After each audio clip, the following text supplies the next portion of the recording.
They'll gladly pay you by the hour for a minute or so, so you can sign off on the towers where they'll piss on your home. And if you feel like you're just powerless to answer them no, it's 'cause you are.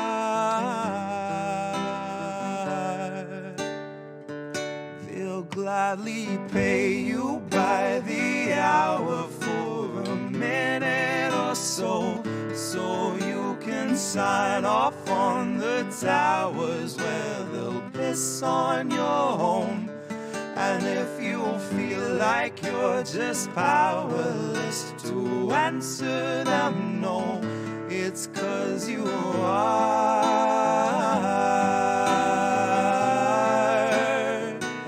It's 'cause you are.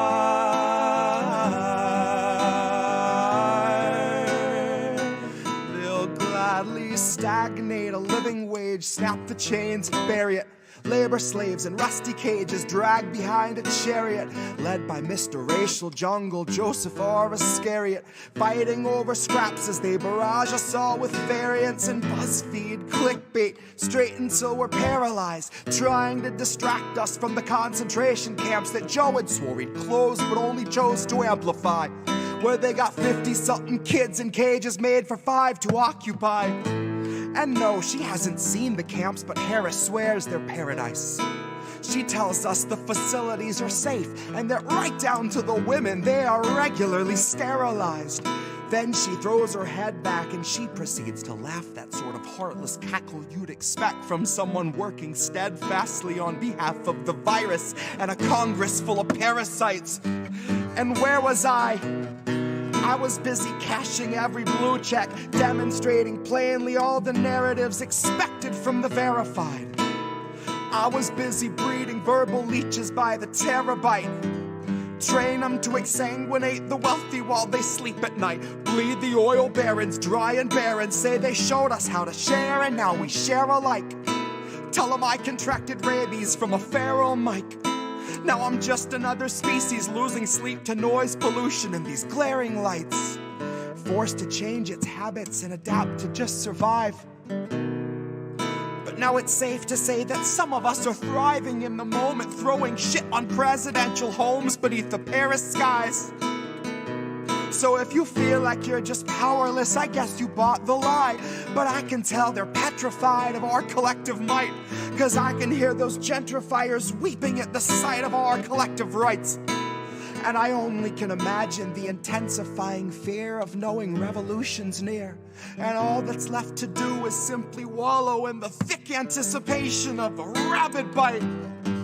And baby, one day you can ask your leaders just what that was like before you grab a slice. So if you think you're powerless, allow me now to change your mind.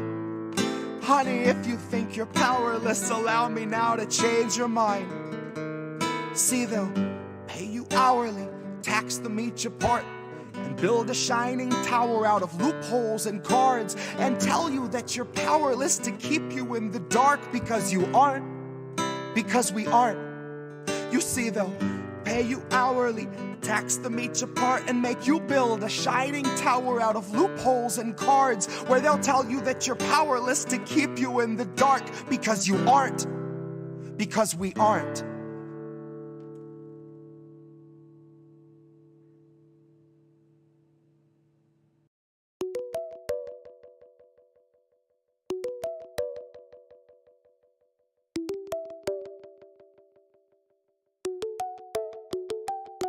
Although he's not the slickest vulture to have ever picked a carcass, he's just the kind to catch us at our darkest for an easy harvest.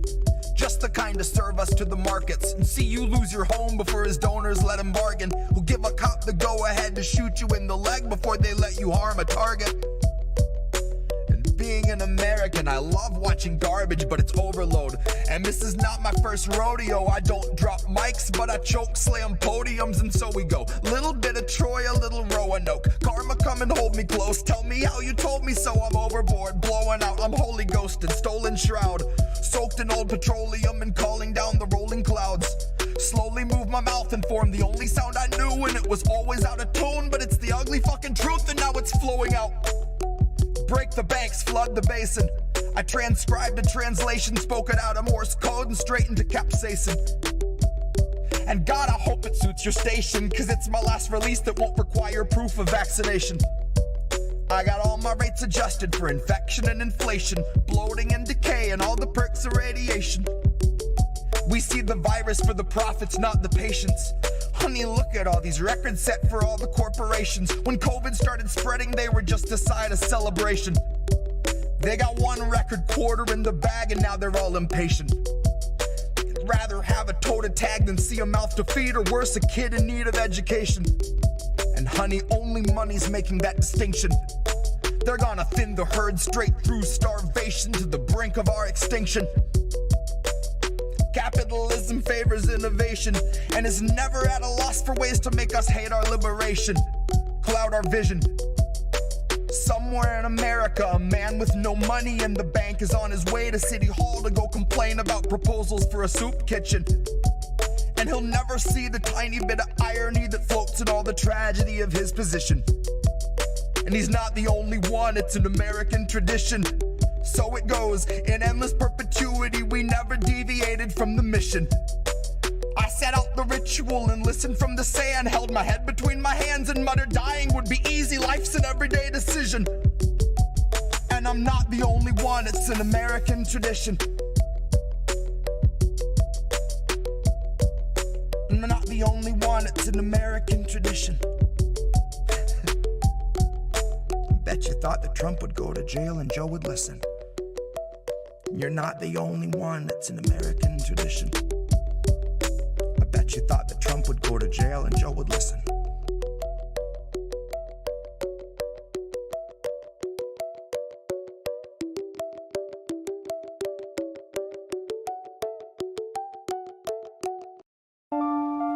I guess this isn't such an awful place. Is that what you want me to say? You prove it's possible to sleep for days and to still think you're right here awake. The cost of living isn't much to make, but God, it's so hard to save. And when they told you everything was safe, were you safe?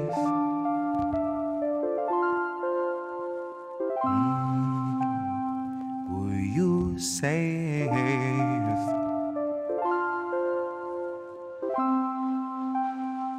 Were you safe?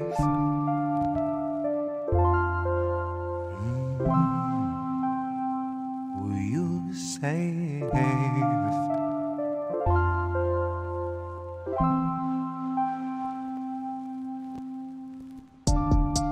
I guess this isn't such an awful place. Is that what you want me to say?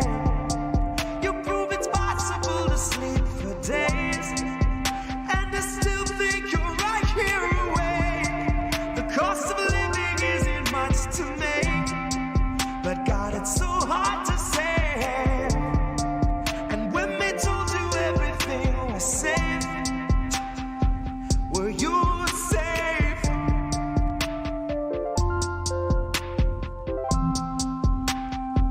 Were you safe?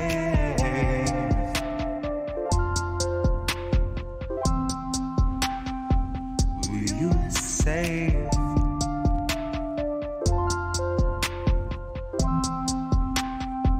Were you safe? Fresh off the masses, the brand new cancerous growth, who has come here to vie for your vote.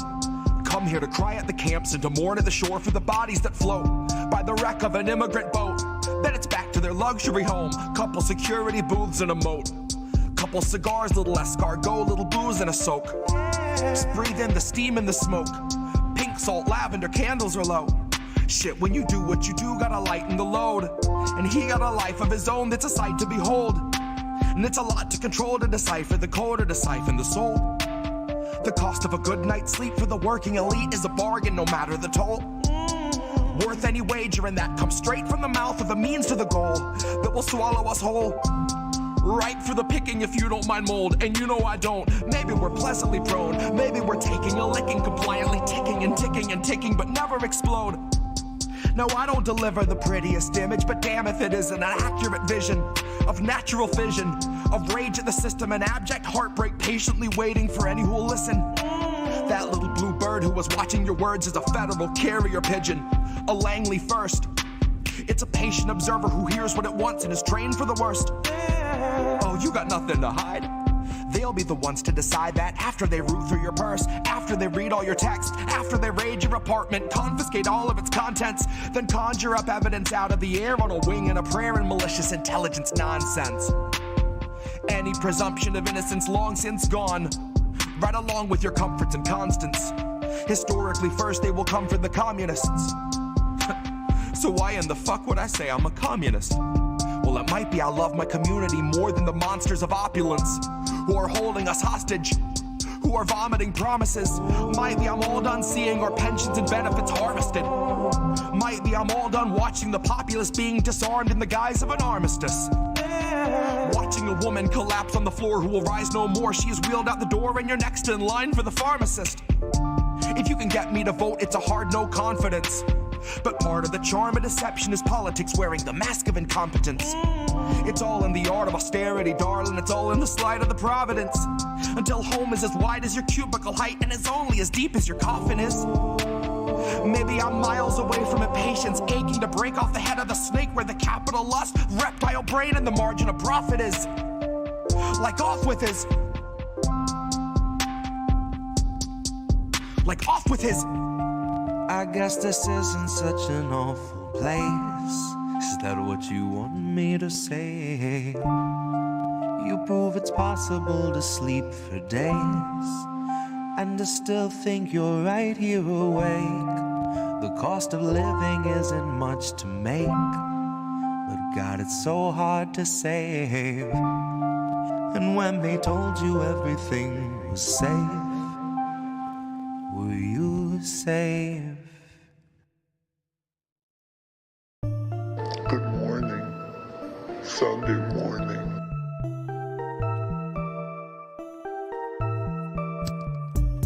Good morning, Sunday morning.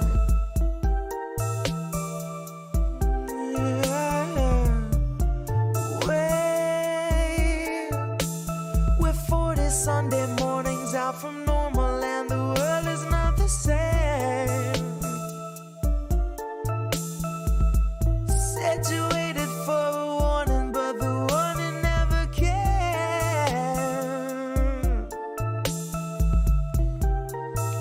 Don't shine a light in my face.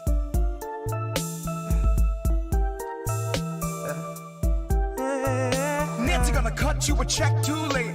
2 years after your funeral's paid, 2 years after the grave, she'll be a little stronger for all of the dollars she saved. Watching you wake, watching you cling to your family slipping away. Watch her do nothing but pray. Watch her condemn the Republicans, take them to brunch and then shrug it away. Now watch us be outraged half of a day, then pick a new hero to face our leaders and think they could beat them, playing the game they played since Pelosi had real human blood in her veins. They're all one and the same, sold off stocks and they all maintain that the risk was benign and the virus was tame. Flash forward and 40 Sunday mornings fade, 250,000 people in its wake and the cruise ship sailed today. So motherfucker don't shine a light in my face. Wait. Good morning, Sunday morning. Good morning, Wait. Sunday morning. We're 40 Sunday mornings out from normal and the world is not the same. Said you waited for a warning, but the warning never came.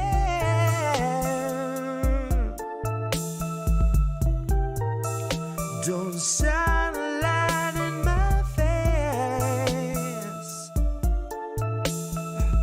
Said you waited for a warning, but the warning never.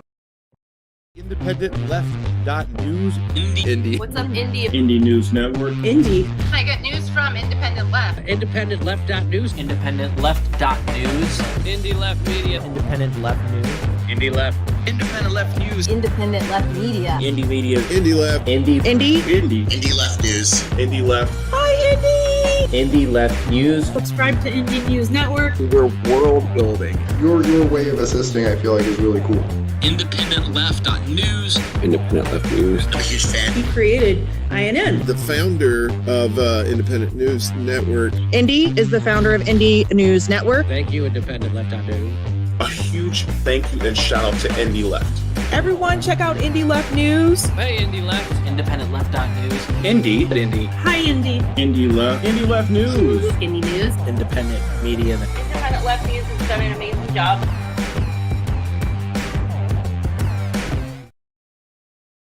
We're back and we did it and we did it one. Here we go again. Oh, dude. All right. Mr. Sound Effect. Okay. So like Reef has got this thing now. Like, Yep. yeah, he's now got a big soundboard and it's, yeah. Anyway, we did it again. So we're here. It's Sunday night and it's episode, holy shit, 71 episodes now of How Do We Miss That? So thank you everybody for like listening, and yeah, we keep doing this if nobody was watching, but I'm glad everybody does, and the people who do and listen, and really appreciate you. And yeah, we got some good stuff lined up for you this week. Last week I was on Misty's radio show. Was that last week? Or that was the week before, actually. What were we doing this week? I don't even know. Just head down every day, doing Substacks. I did a new Indies Tech Tips that was out new this week. Gordon Dimmack, I helped him out with some stuff. We've got a bunch of people in chat already. This is awesome. So let's get to it. Welcome, everybody. How do we miss that? So we're a podcast and live stream featuring articles written by independent journalists who expose corruption, cover the labor movement, and challenge establishment narratives and talking points. New episodes stream like now, Sunday nights, 10 p.m. Eastern, on our YouTube, Rumble, Twitch, Rockfin, Substack, Facebook, Telegram channels, even hosted on IndieLeft.news itself. And the podcast is usually published within a day or two. I'm Indy. I'm co-host. I'm founder and editor of IndieLeft.news and IndieMedia.today Substack. I got this guy sitting next to me. He's Reef Breland. He is INN's technical director, creator of INN News and Reefer After Dark when it runs once in a while on the Indie News Network. So IndieNews.network. We're both co-founders. That's a collaborative family of independent content creators. Go and check out indienews.network, and you can find all of the amazing folks out there. And tell you, just today, Big Bad Crab and Colin were streaming earlier. Angel streamed after midnight last night, so technically that was today. I saw Lucy, Blue Moon Red Wine. She was streaming today. We've got our channel streaming today. Tara's going to be going live probably in the next week or so. We were just listening to Jesse. Just, so many of our members already just participating today. So go and subscribe to all those amazing channels and support all these incredible content creators. So the stories that we include today and that we're going to talk about tonight were included in IndieLeft.news between Sunday and Friday. Man, there's so many stories every day, like over 100 in that newsletter. And I'm just pulling out a couple throughout the week. And pretty big stories that I didn't really see talked about anywhere else. Of course, one that we did, but not enough. Austin Boomer, thank you so much for the $2 super chat. Please make sure share the link, like the stream, subscribe to our channel on all the platforms where you watch and listen. We are everywhere. So, it's 10:05. That's good timing. All right, so let's go from the two shot. That's where we're at. We could do the alternate. Hey, look at that. So we got chat up. Everybody's here. This is our thumbnail for tonight. Reef is getting Bongcam set up better. Again, always props to Big Mad Crab, creative director over at INN, for helping out and getting that thumbnail taken care of for us. Doing the design on the logo for How Do We Miss That, actually, for the show.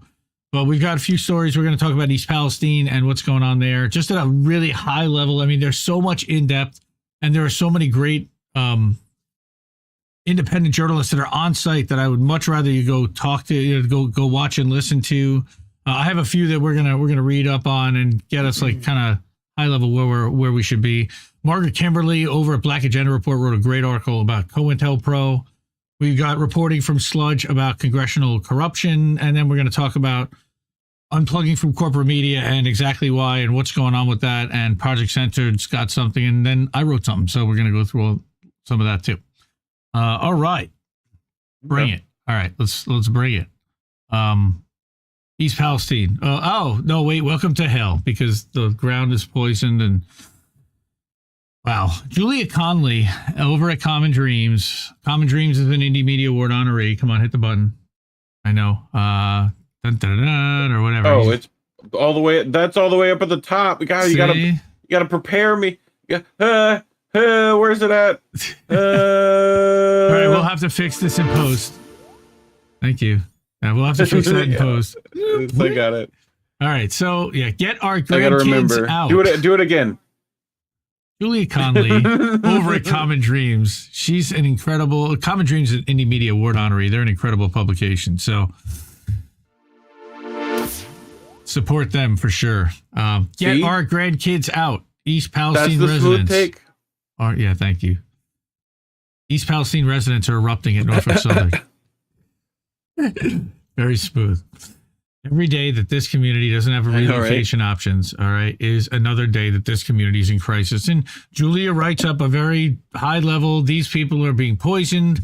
The rail companies are really basically offering them very little to nothing at this point. This was on Monday already. This was or 9 days ago. So a few things happened throughout the week. So we'll go back and we'll take a couple of highlights throughout the week of what happened to these people in real time. Like, can you imagine living there and having been put through this ringer? So first, it's every day the community doesn't have relocation options is another day we're in crisis, and they don't.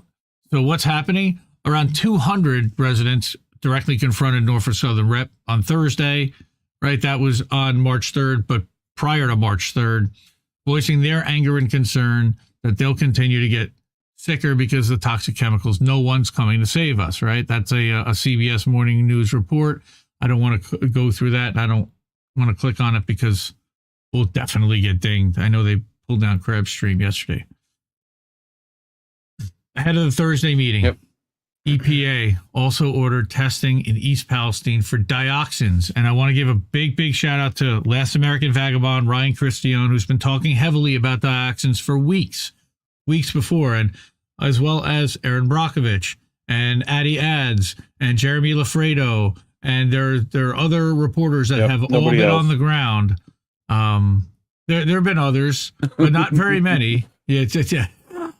Those who will not be named. Yes, he will not be named. But ahead of the EPA, they did release a list. The RVO, which is the River Valley Organizing, which is a local grassroots organization, said public pressure from locals pushed officials to even conduct the testing on dioxins. So here's the RVO, their list of 5 demands from East Palestine residents that were agreed upon at another community meeting, including relocation for anyone who wants it, independent environment testing, ongoing medical testing and monitoring, safe disposal of toxic waste, and payment by Norfolk Southern for 100% of the cost of cleanup, which I think the governor even then came out later on in the week and said that he wanted to impose that as well. Bob Kiss.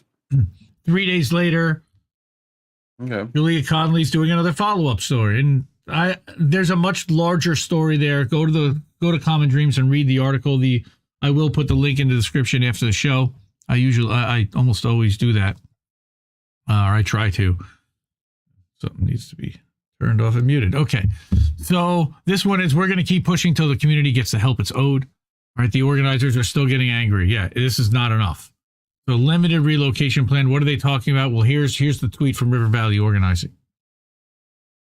Another win. Norfolk Southern has caved to community demands and will pay for relocation for residents. Until the 6th, they didn't want to pay for any relocation. That's amazing. But what they're saying is within 1 mile of the derailment, they'll pay for relocation. For how long? You're about to find out.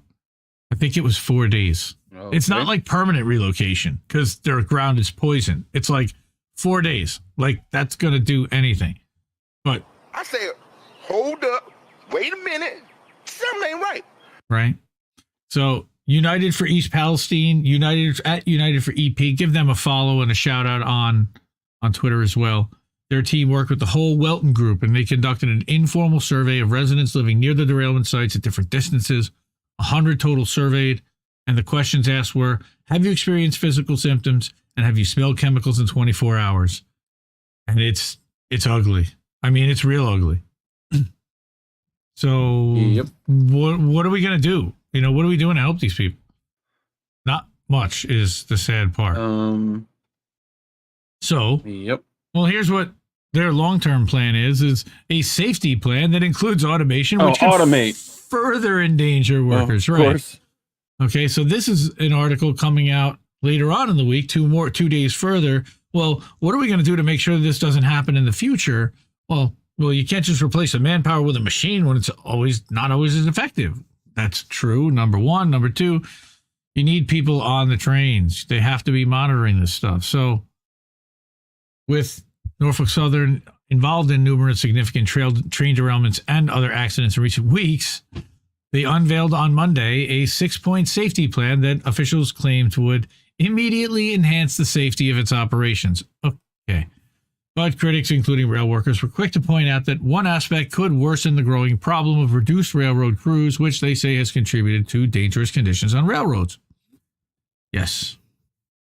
So as they reported last month, RWU has called for comprehensive legislation and robust action from regulators to keep rail workers and communities safe, warning that rail workers and rail companies, including Norfolk Southern, have been lobbying for years federal approval to reduce train crews and loosen safety protocols. We've been talking about this precision scheduled railroading, or PSR. That's one of the things they've been, and even I was talking to my dad about this yesterday, and he didn't really know anything about PSR and what they were doing, and the fact that these rail guys only get like 33 days off a year and no paid sick days on top of it. They get federal holidays, etc. But the way that this PSR works is that they're on shift effectively for like 5 days at a time, and then they're on call. It's insane. And there are fewer and fewer of them. And I'm like, I don't even know why you would go work there unless you're in a town that's absolutely stuck, where there's no other job available, and that's really the best thing that you could take. But it's not a life that's glamorous that people want to necessarily sign up for, but somebody's got to do it. I give them a lot of credit, a lot of respect. I'm not looking down on it at all. It's just not for me personally. I don't. Knowing that that's going to be the life that you have, that you're going to be abused, that you're going to be a union member, but that you're not going to be treated well, that you're not going to be appreciated, and that you're not going, that your time mostly will never be your own. Why would you sign up? Like, I don't know, because they're stuck. Well, and the other thing that happened this week, which I don't know if you have in here or not, is that, the CEO of Norfolk Southern had, got a slap on the wrist from Bernie Sanders. Yeah, we got that. That's coming. Who said like 4 days? Like he brought it down to 4 days. What was their original offer for, like 15 sick days? They wanted 15. Right. They wanted 15. Right. So he was like, you better give them 4 days, even though they asked for 15. Unreal. It's gonna be huge. Like huge. Ridiculous. So, over 50% of the accidents that happened from 2016 to 21 don't even have the ability to be found by the technology that they're looking to use. I mean, and that's someone who's a director of safety for the union, right? So in recent days, rail unions have denounced an attempt by Norfolk Southern to use workers' demands for paid sick leave against them, offering BMWED members 4 days of sick leave, like you just said, in exchange for the union's support for its automated inspection program. That's gross. Weaver argued that strong, comprehensive railroad safety legislation is needed to compel railroad companies to keep workers and communities safe. RWU has expressed support for some aspects of the Bipartisan Railway Safety Act of 2020, except, wait a minute, didn't they also say that they want to nationalize the rails? Like, the RWU is now calling for nationalize the rails. Yes. All right, because of all this nonsense. Back up. Go ahead. back up. They're offering the union members 4 days. Your sick leave days, but only 4 of them. Mm-hmm. Which is, of course, what Bernie is trying to push the CEO guy to do, right? So they're like, yeah. We'll give you that if you let us replace your job with robots. Yep. That's... Or half your jobs. Yeah. Okay. That's what's going on. Welcome to America. Fucking dystopia, like I said. Yep. Okay, so welcome to our rails. Welcome to the situation. We need to nationalize. Yeah, but you know what? Even if we nationalize it, so we're going to put some kind of a government committee or a government appointee who's then going to go work for the rail lobbying industry the minute that he leaves the administration and does exactly what the rail companies want anyway. Like, that's why we need to nationalize the whole damn thing. We need to get rid of the private companies. I'm sorry, Warren Buffett, but you know, CSX and Norfolk Southern and Union Pacific and all of them, like, you know, they all need to be, you know, that is one of the lifebloods, and the fact that we've allowed it to be privatized for profit and we've essentially been held hostage by these companies because they've done massive stock buybacks. They have not invested in upgrading the rails and in maintaining the equipment, because in a lot of cases that's the town's responsibility, and the towns are broke or being starved by the federal government as well. They've got other priorities, and it's a mess. You know, it should be a nationalized system where the same company that is responsible for the trains is responsible for the rails that are underneath it. And I think that in a lot of cases that is not the case. Again, these guys are arguing that support for some aspects of the bipartisan act that was introduced last week, but warn that loopholes will allow companies to avoid the scope of the law without violating the law and ultimately use the legislation to reduce staff. That's exactly what we're saying. Like, that's exactly what they're going to. And like you said, then they haul this clown, Alan Shaw, Norfolk Southern CEO, refuses to commit to even giving workers 7 paid sick days, halting stock buybacks. Right. And he won't even say that we won't even stop stock buybacks. We'll just continue to make massive profits and artificially inflate the price of our existing stock by taking some off the marketplace and putting it back into our war chest with the profits that we've made. Wow. And he'll just sit there and do it because you know what? There's no repercussions.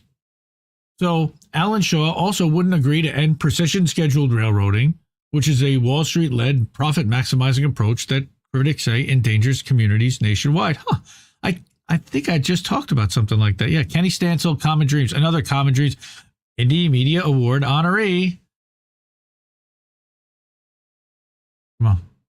God. Slipping. Dude, I even put it on a thing now. I don't know. I'm so disappointed. So I can just... I think I may need it here now. So, Shaw. So our CEO, Alan Shaw, refused to commit to providing workers with 7 days of paid sick leave, ceasing stock buybacks, and abandoning Wall Street endorsed policies, like we say, that contribute to the 1,500 plus derailments seen each year in the U.S., including Norfolk Southern's toxic crash near the Ohio-Pennsylvania border last month, as well as the derailment that happened in Alabama just before the multi-millionaire executive testified, literally hours before. It was unbelievable. In remarks prepared for a Senate committee on Environment and Public Works, of course, he didn't write that. His lawyers wrote that. I'm deeply sorry for the impact this derailment has had on the people of East Palestine and the surrounding communities, and I am determined to make it right. Sure you are. But during the committee's hearing, he refused to use the multiple opportunities he was given to publicly commit to enacting any meaningful changes whatsoever. Of course.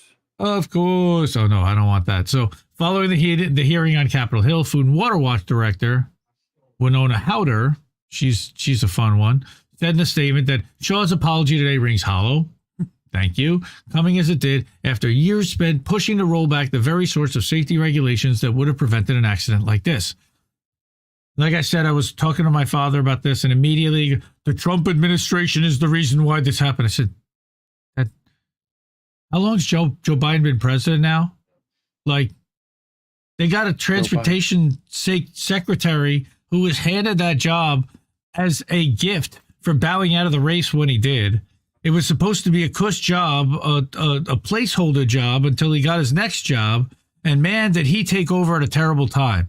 In the year and a half since Mayo Pete has been transportation secretary, you've seen a port crisis where the ships were backed up at port.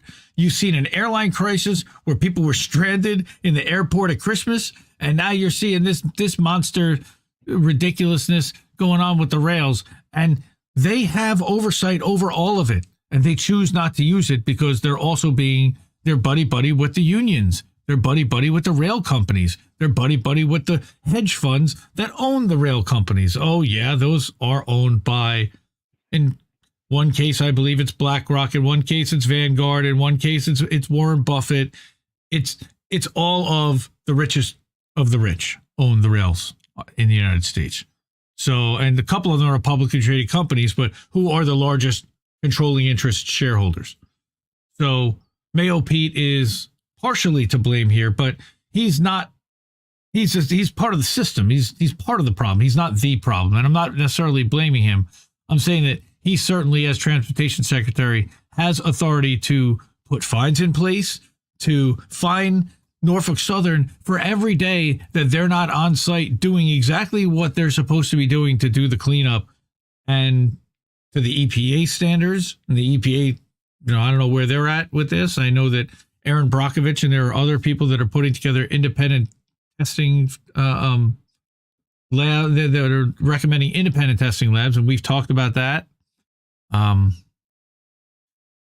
There's nobody coming to save us but us. So if you see, smell, or taste something funny, you say something and speak up, because they're going to first deny it, because liability wise, that's what insurance, is telling them, and the whole country is basically set up that way now. So, right. Like we said, Thursday's hearing comes 2 days after NTSB, which is already probing the cause of the East Palestine disaster, announced a special investigation into Norfolk Southern's organization and safety culture. Well, that's a good thing. All right. We're going to stay tuned on this. Like I said, Last American Vagabond has done incredible work. He had an interview just today with somebody who's suing the EPA. Hey, check this out. We did a new Indies Tech Tips. Go over to rumble.com and look up Indies Tech Tips, and did a new one today about Substack. You can get yourself a notebook. We got merch. We got t-shirts. We got tankies. We got knit hats. So we're gonna get back to that next one. I love that little thumbnail. That's hilarious, Greg. Thank you. All right, cool. Woo! All right, we got a bunch of people hanging out. I love it. Hi, everybody. Hi, everybody. All right, I pulled a Jesse. Everybody. Badly. Terrible. Hi, everybody. So, Eric T. Red, what up? Mastermind, Angel. Wow, a lot of people hanging out at INN all day today. I love it. Rick Solis, Bad Cookies, how are you? Good to see you. Gamer, hey. Karen loves the Oscars. Sorry, I'm not an Oscars fan, so therefore we're the anti-Oscars. We are going to be talking about everything but celebrities and nonsense, but we're going to talk about corruption, and we're going to talk about what our leaders have been up to. Water. And no, we're not going to talk anymore about water. We're done with talking about water. East Palestine has enough tainted and poisoned water. I wish that something happened to some of the water here. Uh-oh, what happened? What did I do? Oh, no. There we go. Hey, look at that. Did I do that whole thing last time? Son of a... Anyway. All right. Corruption is going mainstream. What is like this? It wasn't already? Well, thanks, Greg. Yes, Greg helped us be Captain Obvious today. So, congressional leaders are embracing dark money like never before, right? So, this is David Moore at Sludge. I like him a lot. 3 of the 4 super PACs aligned with House and Senate leaders brought in record amounts from their dark money affiliates in the midterms. Yeah, except how dark money are they if they know who they are? But so I just grabbed a couple of paragraphs, a couple of snippets from this one. In his first interview after the collapse of FTX, right? We know SBF made the surprising admission that he had donated as much to Republicans to Democrats, but as he put it, all my Republican donations were dark. How convenient. He hasn't volunteered more details, but it's likely that he made his donations to one of the dark money nonprofits that are affiliated with super PACs aligned with Republican Party leaders in the House and Senate. The now indicted mogul said that he may have secretly been the second or third biggest Republican donor in the midterms, as well as one of the largest Democratic. Ooh. Yeah. Donors are increasingly steering their political giving along these secretive paths, as we know. Thank you to Robbie Yeager as well. He's one of the best at investigative and finding the money. The 4 super PACs aligned with the... What's he? The Indie Media Award winner, Robbie Yeager? He is an Indie Media Award honoree.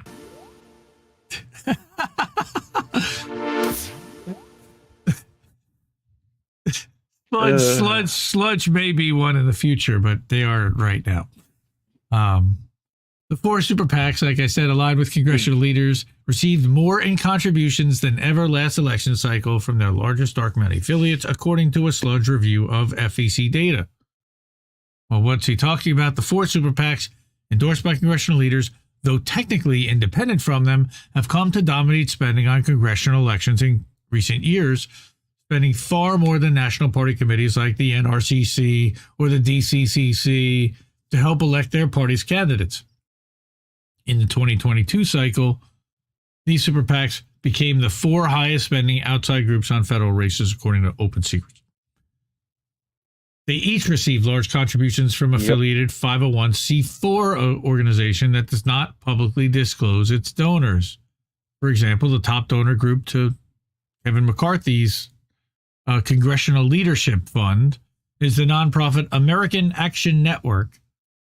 And the president of both the CLF and the American Action Network since just after the 2018 midterms has been Republican strategist Dan Constant. These nonprofits offer a legal channel for wealthy individuals, businesses, or other organizations to secretly funnel unlimited amounts of money to PACs benefiting House or Senate leaders who can control which bills come to the floor or appoint powerful committee chairs. Yes, that actually is happening. Corruption right in front of you nakedly. Quote, money funneled through corporate... It's funner if it's nakedly, at least. Well, not if it's happening to us. Not without some type of, take me to dinner first. Seriously, like... Right, at least. Nothing. Money funneled through corporate entities and other types of entities are not subject to the same types of disclosure rules that federal committees have to comply with, are often the preferred vehicles for those spending huge amounts of campaign money, but those who don't want people to know they're the ones spending it, said Erin Schoplock, and she's a director of campaign finance at Nonpartisan Campaign Legal Center. So a nonpartisan think tank isn't necessarily a nonprofit either, by the way. And not for a whole bunch of money themselves. But due to campaign finance laws governing outside spending groups, the super PACs are not formally linked to members of Congress. Right. But campaign finance watchdogs point out how closely super PACs are tied to party leaders like McCarthy. Shocking.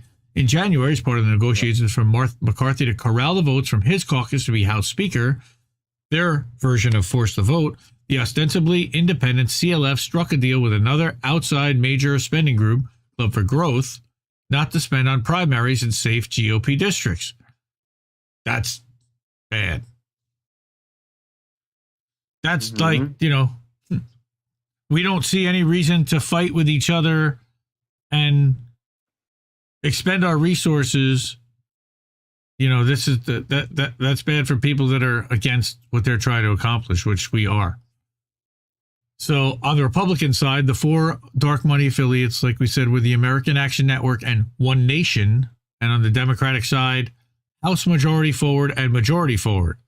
They made contributions worth a combined $209 million to the 4 major congressional leader-aligned super PACs in 2022 cycle, according to a review of FEC data. That's a more than 19% increase on the amount of groups contributed in 2020 to those same super PACs. Sure, this is fine.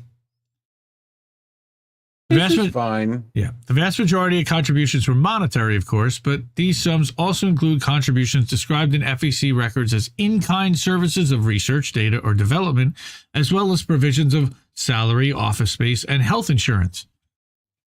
3 of the 4 dark money groups in... It's a good movie.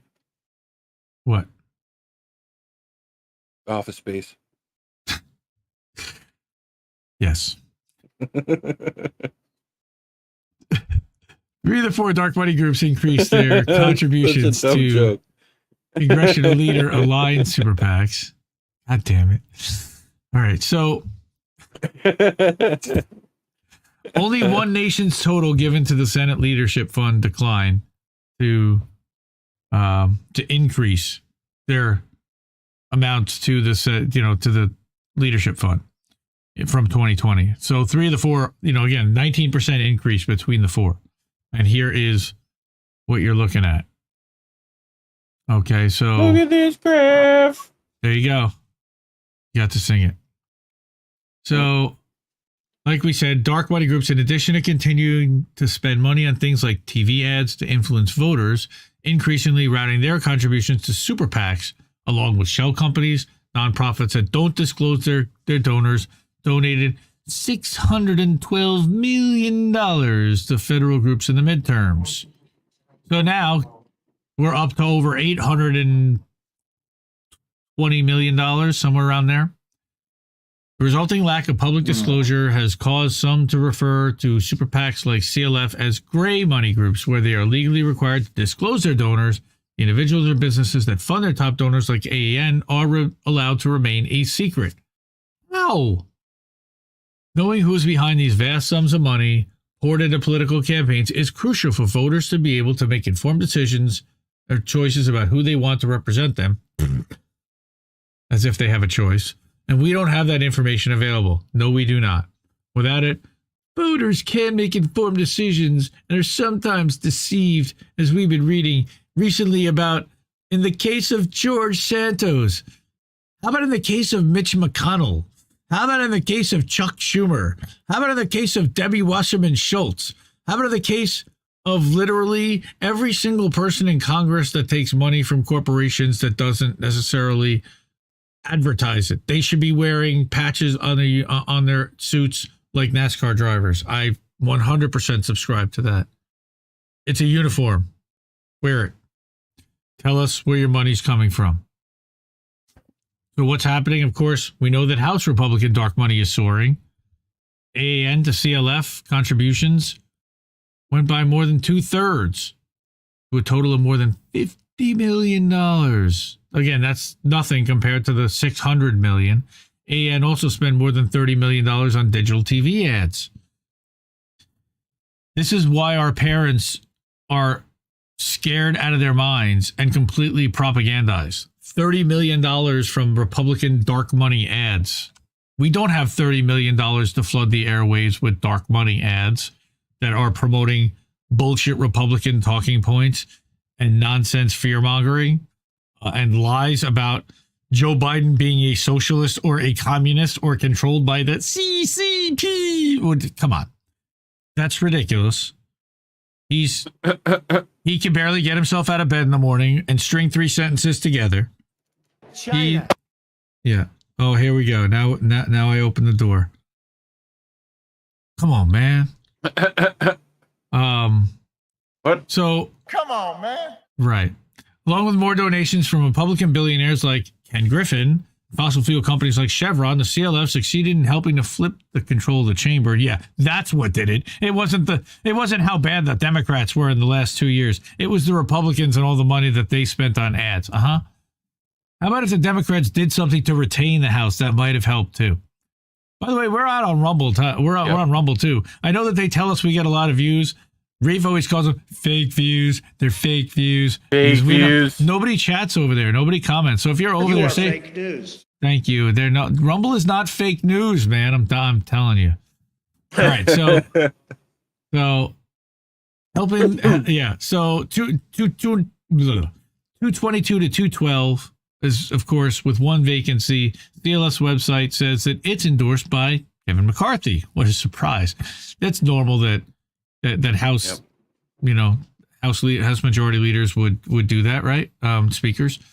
So CLF, of course, the Coke Network. Yeah, they received $1 million, $1 million on October 27th of just this past year from a group called Building America's Future, listing an address in Alexandria, Virginia that releases no information about itself. It links to the Coalition to Protect American Workers, which is a conservative anti-tax group founded in 21 by Mark Short. Who's that? He's former chief of staff to Mike Pence. And that's to block the Biden administration's agenda. How about that? Short, that's only $1 million. In the grand scheme of $800 million, that's a drop in the bucket. But still, I would like $1 million to fund in INN. That would be nice. Not from these clowns. I wouldn't take it because there's strings attached and you have to play ball and do what they say, and we wouldn't do that. And that's not what we do here.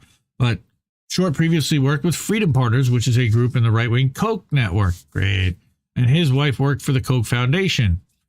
So this is one big happy family. The AAN's contributions amounted to more than 19% of the $260 million that the CLF raised in 2022 cycle. That's just one of the groups, 200 million. And here's your House Democrats, led by, we know this name, Robbie Mook, a longtime Democratic strategist who was Hillary Clinton's campaign manager in 2016. He was also executive director. And we also have executive director who previously worked for the DCCC. These parasites, they keep coming up. I mean, these staffers, these hangers-on that think that they want to influence policy. Why? Because they're controlled by some corporation and they're funded and they're inserted. And yeah, it's crony capitalism and it's capitalism and it's gross. But in last year's midterms, HMF ticketed its donations, yep, exactly, to HMP up to $10.2 million, a rise of more than 25%. So where did all this money come from? I'm guessing it came from the government through the PPP loans and through all this COVID money. Group's executive director is Mike Smith. Who's that? He was a former Senate advisor for Nancy Pelosi in the DCCC. Senior advisor. Hakeem Jeffries blessed the elevation of Smith, the president of the group, early this year, saying in a quote published on the HMP website that Smith, quote, will help ensure a smooth transition. Sure. It will help a transition for Hakeem to continue to reap tons of financial benefits now that Nancy's going to be no longer speaker. The HMP brought in nearly $181.8 million in the 2022 cycle. Democrats are just as dirty as Republicans. They take just as much dark money as Republicans. Okay? It's all one big club, and you ain't in it. But who got the most for the dark money affiliate? Of course, it's the Senate Republicans, and it's Mitch McConnell, the most evil of the most evil. Okay? How much? In a dip of about 12% compared with the previous cycle. Why? Because I believe Mitch was running in 2020. He's not this time. So he squeezed them for more money while he was running. Contributions from One Nation made up SLF's top source of funding, right? And that's private equity CEO Steven Schwartzman. He donates to both sides. Heard that name too, right? Yep. The SLF received other donations from groups whose funding is opaque, such as $3 million from the Chamber of Commerce, the business lobbying behemoth that doesn't publicly disclose its member companies or donors, but tons of people donate to the Chamber of Commerce. The SLF also received $1.5 million from Conservative Americans PAC, a new super PAC funded by two dark money groups, the American Economic Freedom Alliance. Yeah, that's really vague. That's a little vague. And the American Prosperity Alliance. Who are all these people? Nobody knows. Come on. Who are these people? I got it somewhere. I got it. It's here. The SLS president is Stephen Law. And he's been listed as the president and CEO of One Who Nation. are these people? Yeah, thanks. In tax filings, but Law bills himself as president and CEO of both groups in media appearances, as well as the CEO of the super PAC American Crossroads, which spent almost $6 million last cycle, virtually all of it opposing Democrats. Well, obviously, because he's on the Republican side, but of the nearly $290 million the SLF raised last cycle, share from One Nation, which marks the names and addresses of its contributors as restricted in tax forms, makes up to close to 26%. That's all dark money. Nobody knows exactly who that is. Senate Democrats, guess what? They get just as much. They're just as dirty. As we said, there's no better. Here you got Chuck Schumer raising $337 million last cycle, and majority forward share amounted to almost 22% of that total, completely dark. Right? So I'm not going to get into all this. It's super wonky and gets into numbers, but majority forward. Look, Democrats are just as guilty and just as dirty. We don't subscribe to voting for either party here. Vote independent, vote for local ballot measures, vote for local candidates. But at a federal level, these guys are taking so much money that your $25, $30, $50, $100, $1,000, $5,000 is nothing. $338 million from one PAC, and they got two of them for each side. What's your $20 doing? Give it to your neighbor. Don't give it to these assholes. Don't. Just stop. Just stop. That's what she said.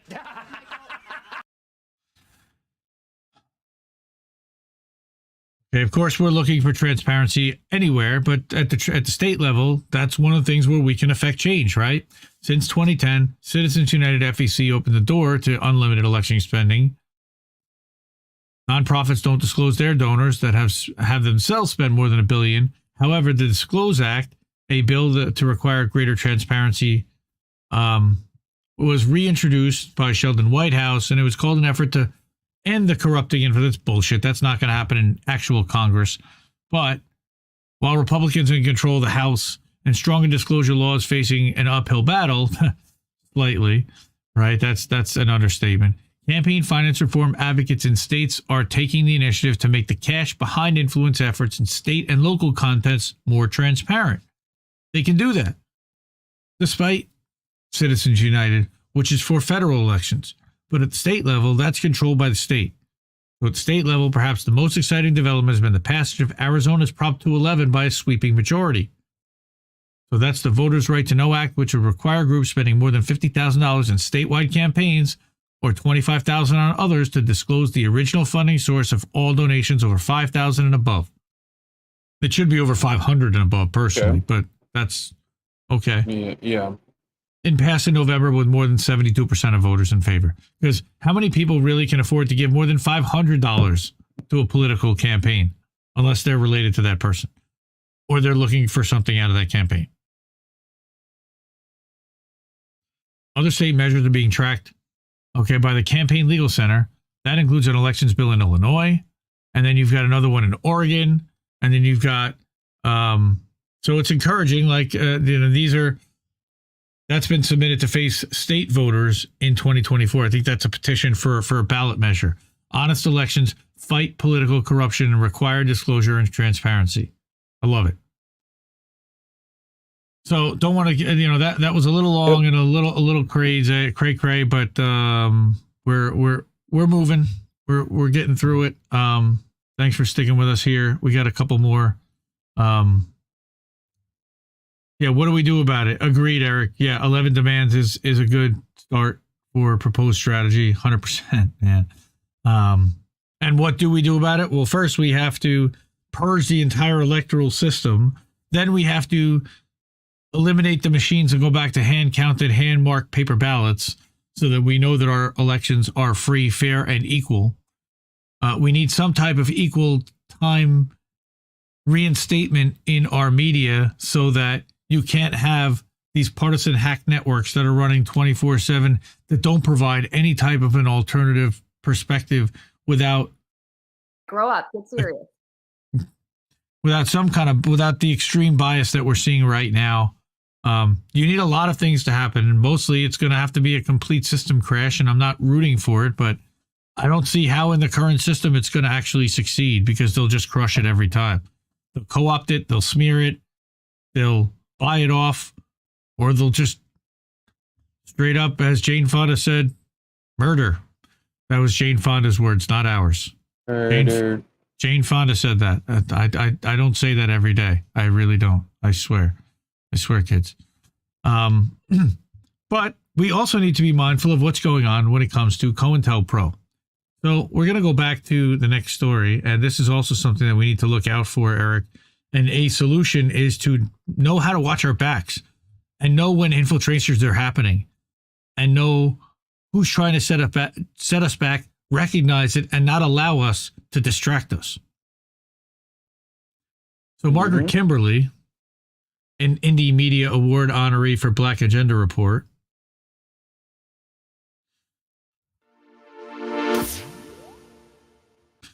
wrote a really great article this week about how Comrades revealed the existence of Cointelpro. So go subscribe to Black Agenda Report. Great publication. Is that a young Neil deGrasse Tyson? No, I don't think that is, but I don't either. It could be. Shockingly similar. No, but on March 8th, 1971, March 8th, hey, I know someone that date's special too. A couple people that date's special too. That's my birthday. Oh, that's what happened last week. Rich had a birthday. That's what it was. Holy shit, we're going to have to show the Joe video. Yes, I did. I got to cue that up. All right, so on March 8th, 1971, before this motherfucker was ever born, a brave group of people revealed the extent of FBI spying, harassment, and even the killings of U.S. citizens. More than 50 years later, we would do well to remember the significance of their actions. So this is on the anniversary of the Cointelpro break-in and discovery. What? Yeah. So what happened? Kitty! Every field office was required to establish a racial squad, quote, to coordinate coverage of what the Bureau labeled, quote, racial matters. Ghetto informers were a subset of the group the Bureau called racial informants. And that's from the burglary, the discovery these all of sound like J. Edgar canceled Hoover's Marvel movies. FBI. Oh my God. So, like we said, 8 activists on Reef's birthday before he was born, 1971, broke into an FBI field office in Media, Pennsylvania, and removed every document they could find. Calling themselves the Citizens Commission to investigate the FBI, they knew there was FBI infiltration and disruption of the anti-war movement, and they were looking for proof to present to the public. They discovered far more than they anticipated. This is a story I've never heard. The burglars had all been politically active, and some participated in the theft of records from draft board offices. After planning for months, they successfully removed documents, copied them, and began sending them to newspapers and to politicians who had liberal reputations. But the New York Times and LA Times turned them over to the FBI. So did Senator George McGovern. Yeah, thanks.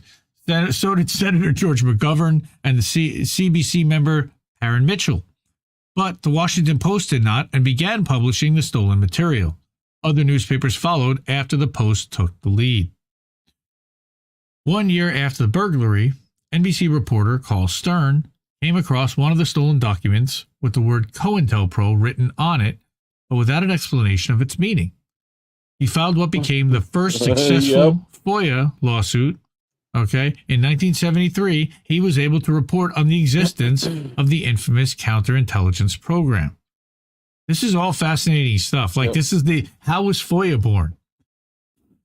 J. Edgar Hoover began Cointelpro in 1956, intending to, quote, expose, disrupt, misdirect, discredit, or otherwise neutralize the activities of the black nationalists, unquote. By 1971, the FBI had killed Fred Hampton and Mark Clark in Chicago. They had instigated disputes between the Black Panther Party and U.S. organization, which resulted in the deaths of people like Alprentice Bunchy Carter and John Huggins in Los Angeles, 3 more men in San Diego. FBI informants perjured themselves to send Geronimo Pratt to jail for 27 years. The date March 8th is significant and should be celebrated for obvious reasons. Well, of course. Reef would totally agree. So would Sabby Sabs, by the way. Happy birthday to Sabby Sabs this week. It should also be remembered because the right wing has been ascendant in the intervening 50 years. The political duopoly is now a conservative monolith made up of far-right Republicans and center-right Democrats. Sometimes the Democrats' conservatism isn't even very centrist. I would say often the Democrats' conservatism isn't very centrist. Shift has created great confusion, and people who think of themselves as leftists recommend obedience to the covertly right-wing Democratic Party and even counsel making alliances with the self-proclaimed right. The burglars of 1971 made common cause with others in liberation movements and acted on their belief that the state's crimes had to be exposed. That era is now clearly forgotten after a decades-long plan to disappear what, at the time, were very common radical politics. Millions of people protested against war, and many white people, like the FBI burglars, were true comrades who should not be described with the amorphous and now unserious term of quote-unquote ally. What about the people in the Atlanta forest? Are they allies? I kind of disagree. I love Margaret. You'd think. I love Margaret. I can disagree with her sometimes. And I know she was on with Sabby Sabs this week, and everybody go watch Sabby Sabs and Margaret Kimberly this week because they're both fantastic. Acknowledging their actions is very important, given that the U.S. is far more conservative now, in the throes of a neoliberal plutocracy, dangerous imperialism, and amnesia about what radical movements accomplished. 52 years after the burglary of the Washington Post, of course, 52 years after that burglary, she's saying, the Washington Post is owned by Jeff Bezos, the richest man in the world. The New York Times printed the Pentagon Papers, but now says nothing when proof of the Biden administration terror attack on the Nord Stream pipeline is revealed. Even if a group could successfully steal FBI documents today, there would probably be no major newspaper willing to touch the story. Well, didn't Cy Hirsch just absolutely prove that? I mean, he didn't steal documents, but he had an insider source. The discovery of Cointelpro resulted in cosmetic change and a public relations effort to give the appearance that intelligence agencies would be controlled by Congress. A committee chaired by Frank Church, and he's a senator from, I believe, Pennsylvania, that made headlines, but it allowed the FBI to submit heavily redacted documents, some of which still remain classified. The FBI is still infiltrating black-led organizations, and whistleblowers like Edward Snowden live in exile. Julian Assange is fighting extradition to the U.S.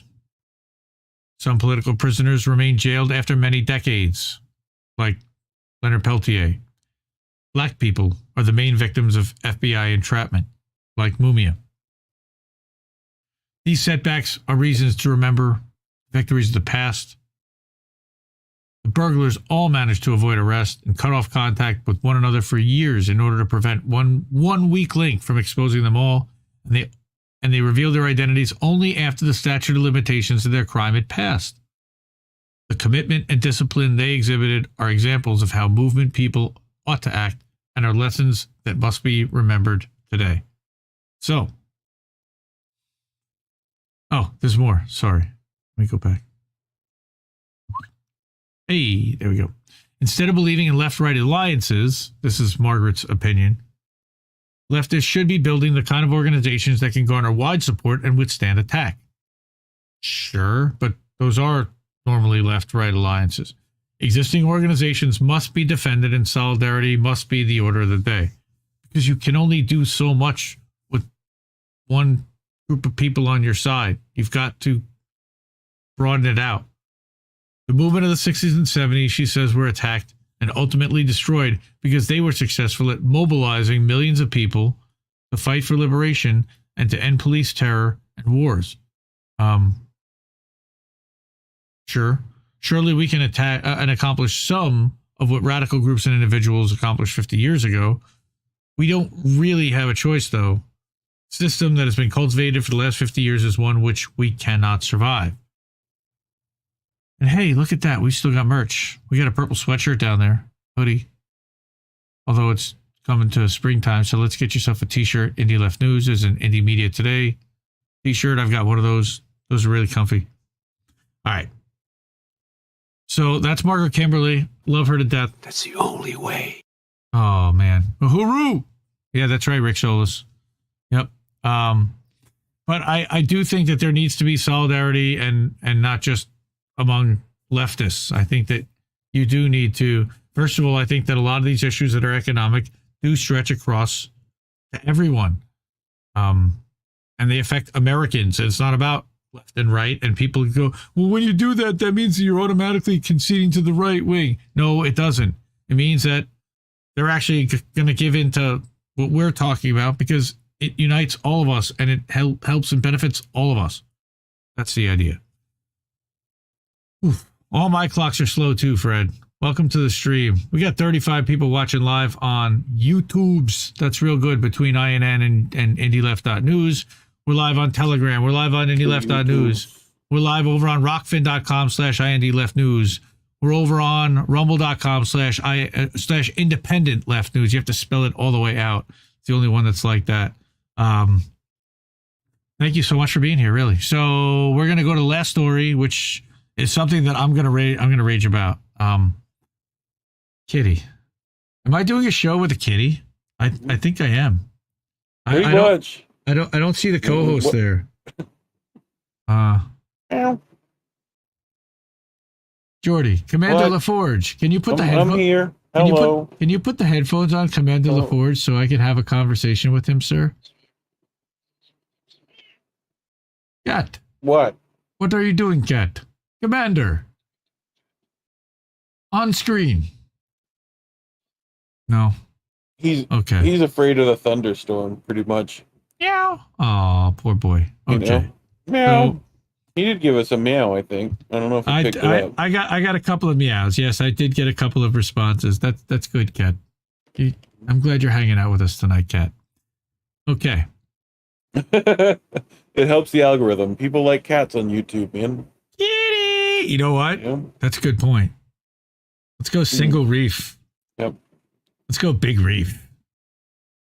Big reef. All right. We're gonna have to go back here. What? Oh, look at that superstar. Look at the boy.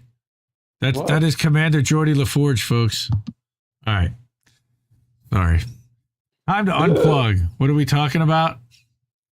Well, this starts a little bit like, all right, you got to stick with me here because it starts out and you're like, you want to roll your eyes because it talks about Fox News and it talks about January 6th and it talks about their admissions of Okay.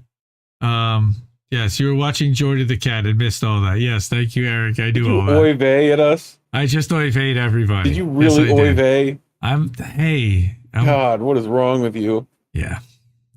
Nolan Higdon, Project Censored. By the way, Project Censored also, they have a publishing arm and they just published, Kevin Gostola published his first ever book about Julian Assange. Go and check that out over at Project Censored. There's a link to it. Or over at Shadowproof for Kevin Gostola. But journalistic malpractice on trial, which I think is kind of funny.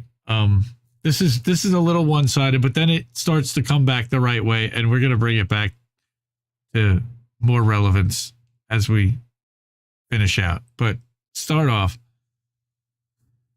Oh, this is a direct evidence of knowing falsity, exclaimed Ron Neil Anderson Jones. That's a few names. Ron Neil Anderson Jones. He's the professor of law at University of Utah. He said that in an interview with Jon Stewart, right? Jones noted that in most defamation cases, quote, the likelihood that you'll find evidence of them that saying that this is a lie and that we know we'd like to move forward with it anyway is deeply unlikely. However, in the case of Dominion Voting Systems v. Fox News, quote, the filing contains just this trove of evidence of emails and text messages and internal memos that are rare, both in terms of the volume and the evidence and as to the directness of the evidence, unquote. This sentiment was echoed by Harvard Law professor Lawrence Tribe, who we are not really big fan of, but he also noted that he has never seen a defamation case with such overwhelming proof that the defendant admitted in writing that it was making up fake information in order to increase its viewership and its revenues. Sensationalization is really important and to call out. So, in the $1.6 billion defamation lawsuit, Dominion accuses Fox News of falsely reporting that Dominion's voting systems fraudulently delivered victory to Joe Biden in the 2020 U.S. presidential election. Now, I'm going to say right now, Joe Biden is the president. He was elected the president, and machines are just wonderful. Come on, man. Court documents obtained by other media outlets reveal that hosts and other high-ranking Fox News Channel officials, including the chairman and CEO of Fox's parent company, News Corp, Rupert Murdoch, knew these reports were false, but aired them because they were more concerned with confirming their audience belief that Donald Trump won the election. This is what the lawsuit claims. And this is what all of the court documents claim to certify. The evidence presented in the court documents speaks to the journalistic malpractice that plagues the cable news industry. Journalistic malpractice refers to professional journalists who privilege ideological bias and profits over truth in their reporting. Fox News Channel is patient zero for the plague of journalistic malpractice. It was created in 1996 by Rupert Murdoch and the late Roger Ailes, who was a media consultant for several Republican presidents, as a political project to sell conservative culture and policy to the American public with pro-conservative propaganda disguised as journalism. That's absolutely true. That's fact. I mean, that's not even opinion. That they'll even admit that themselves, and they have admitted that. And they're not even allowed to be shown in certain countries because they're not news. That's straight opinion, but they call themselves news. So they falsely claim that other media outlets did not cover the conservative Tea Party rallies, which they did. They say that they've utilized videos out of context to inflate the perceived size of conservative protests. Guess what? So is NBC. Labeled former President Barack Obama a racist. Well, MSNBC's painted everyone a racist. Declared Osama bin Laden. Yeah. Declared Osama bin Laden as a John Kerry supporter. I remember that. They perpetuated discredited reports on the existence of weapons of mass destruction in Iraq. So did every other network. Even though wasn't he famously a Condoleezza supporter? Osama? Wasn't that him? No. Right, like they found it was one of them. They had pictures of her somewhere, doing something. Maybe? Yeah, yes, like he was fond of her, sent her love letters and stuff. Maybe. Apparently. But they also introduced digitally altered photos to fabricate Black Lives Matter violence and make New York Times reporters appear to be revolting. Yeah, no, they stink on ice. That's a joke out of Mel Brooks. Which we know what caused that violence. Yeah. So... Woo! Liberals were right to assert that such chicanery was propaganda, not journalism. But before liberal readers scold Fox News viewers, they should remind themselves that the plague of journalistic malpractice has also infected the liberal-leaning cable networks such as CNN and MSNBC. Like I said, stick with us. No. Researchers and scholars have noted... No, they wouldn't. Yeah. Researchers and scholars have noted that the advent of cable... With the advent of cable and then the internet, saw news media outlets shift from attaining the largest audience possible to focusing on a more specific or narrow demographic of the audience. While Fox News Channel sought to cater to Republican Party viewing voters, CNN and MSNBC did the same for Democratic Party voters. Well, not so much anymore, because what they really want is the centrist. They want the middle. This gave the Democratic Party influence over programming that was tantamount to what the Republican Party long enjoyed at Fox. Right. They tried to turn MSNBC and CNN into Democratic Party TV and did for a while. Now it's just national security state TV. When Senator Bernie Sanders' 2016 presidential bid posed a threat to their desired candidate Hillary Clinton in 2016, leaders from the Democratic Party admitted that they worked to undermine his campaign. Pro-Democratic Party outlets like MSNBC and CNN aided in this effort by, and this is no surprise to any of us that were Bernie fans in 2020, or in 2016, but in 2016, remember how they created an unfavorable debate schedule? I think they scheduled the debate on Christmas Eve. They gave Clinton twice as much and more favorable coverage. They published 16 negative articles about Sanders in the Washington Post, which is owned, of course, by Jeff Bezos, within 16 hours. They ghost-edited previous news articles to diminish his quarter century of accomplishments. They invited his opponent's surrogates to attack his character under the auspices of being objective journalists without ever revealing what their connections were. This smear of Sanders, of course, continued in 2020. And again, we know this really well.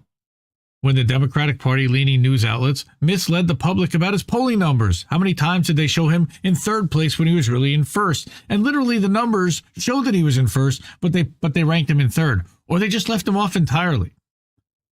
Now, look, I'm not going to rehash this, and I'm not bitter and sour grapes anymore, because I realize that even if he had gotten anywhere close, that he wasn't going to be what we wanted him to be.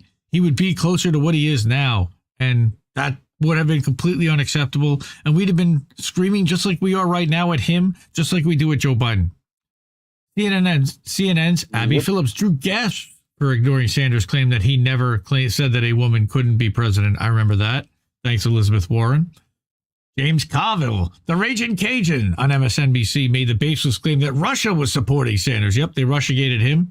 And then, of course, we remember Chris Matthews, who literally had to end up resigning because of what happened, comparing Sanders' primary victory to the Nazis' defeat of the French and saying that we'd all be hung in Central Park. And then he had to resign because he was completely out of his mind. Journalistic malpractice also plagued COVID-19 coverage. I told you, stick with us. This gets better. Starting in 2020, CNN's Chris Cuomo utilized his platform with the approval of CNN leadership to host his brother, then New York Governor Andrew Cuomo. The jovial segments seemed like campaign advertisements, as Chris treated Andrew as the antithesis to then President Trump, a competent executive who took decisive action to address the COVID-19 pandemic. Although the Democratic versus Republican framing attracted partisan audiences, in reality, Andrew Cuomo and Trump were all too similar. Yeah, he's Blue Trump. Both conceal the actual number of COVID-19 deaths in their jurisdiction. Both put patients at risk with kickbacks to industry partners. And both utilize media contacts to stifle press reports about their alleged sexual crimes. It's almost like they're all playing for the same team. How about that? I like it better than anything else. How about it? Uniparty. Yeah, mm-hmm. What? Yep. We're fucked. Yes, Misty, we are. Partisan falsehoods in cable news includes the production of powerful, long-running false stories designed to convince their audiences that the other party is wrong and crazy. For years now, conservatives and Fox News Channel perpetuated the baseless QAnon conspiracy, which of course alleges that a cabal of Satan-worshipping pedophiles, mainly in the Democratic Party, runs global affairs, but Trump will break up the conspiracy. Yeah. That's the absurdity of this conspiracy. He's going to drain the swamp. Right. The absurdity of this conspiracy is tantamount to liberal-leaning news media's reporting on Russiagate, which sought to discredit Republicans. Since 2016, Russiagate, the story that Russia meddled in and influenced the outcome of the U.S. election in 2016, had direct connections to Donald Trump and his associates, and worked to help defeat Hillary Clinton for the presidency, also somehow involved Julian Assange, was perpetuated by a series of false stories from the Democratic Party-friendly media, including not just Democratic Party-friendly media, but social media we know as well. Russia hacking a Vermont power plant, never happened. Putting a bounty on U.S. soldiers in Afghanistan, complete bullshit. Shifting election outcomes around the world, yes, we do that. Turning Trump into an asset since 1987, that's the P-tape off the Steele dossier. And then, of course, labeling the Hunter Biden laptop story as fake news, which we know, of course, now that it was not. And Glenn Greenwald knew at the time that it wasn't. And he ended up leaving The Intercept over it. Conservatives rightly see this reporting and believe liberals are insane. Well, they're not 100% wrong. Both factions need to look in a mirror. While audiences can clearly see the insanity in other networks' viewers, they rarely seem to see it in themselves. Well, then come to us because we see it in both of them. And clearly, Nolan over at Project Censored, he's seeing it too. Okay.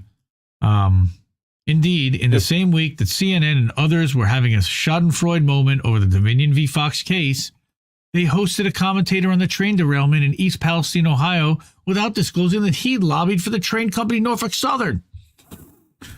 These mother... This example of hypocrisy and journalistic malpractice is not only costly to CNN's credibility, but to our democracy as well. CNN has no credibility, Nolan. They have none. They're an advertising network. They're an advertising company with TV programming in between. Without a robust media system that privileges truth over preaching to the choir, the public will have endless debates devoid of facts on key issues such as critical race theory, vaccine efficacy, the origins of the COVID-19 virus, climate change, transgender issues, Ukraine, mysterious balloons, and more. Democratic disclosure will be reduced to seeing Republicans as MAGA hat-wearing, Blue Lives Matter flag-waving gun nuts, and Democrats as medical mask-wearing, this house cares about everything, front lawn signs adorning, professional victims, and virtue signalers. Holy shit, I literally was saying that earlier today. These characters have never been really accurate, but as long as the nation is infected with the plague of journalistic malpractice, they will certainly be perpetuated. It will surely be perpetuated. I can't talk tonight. While the courts are unlikely to deliver solace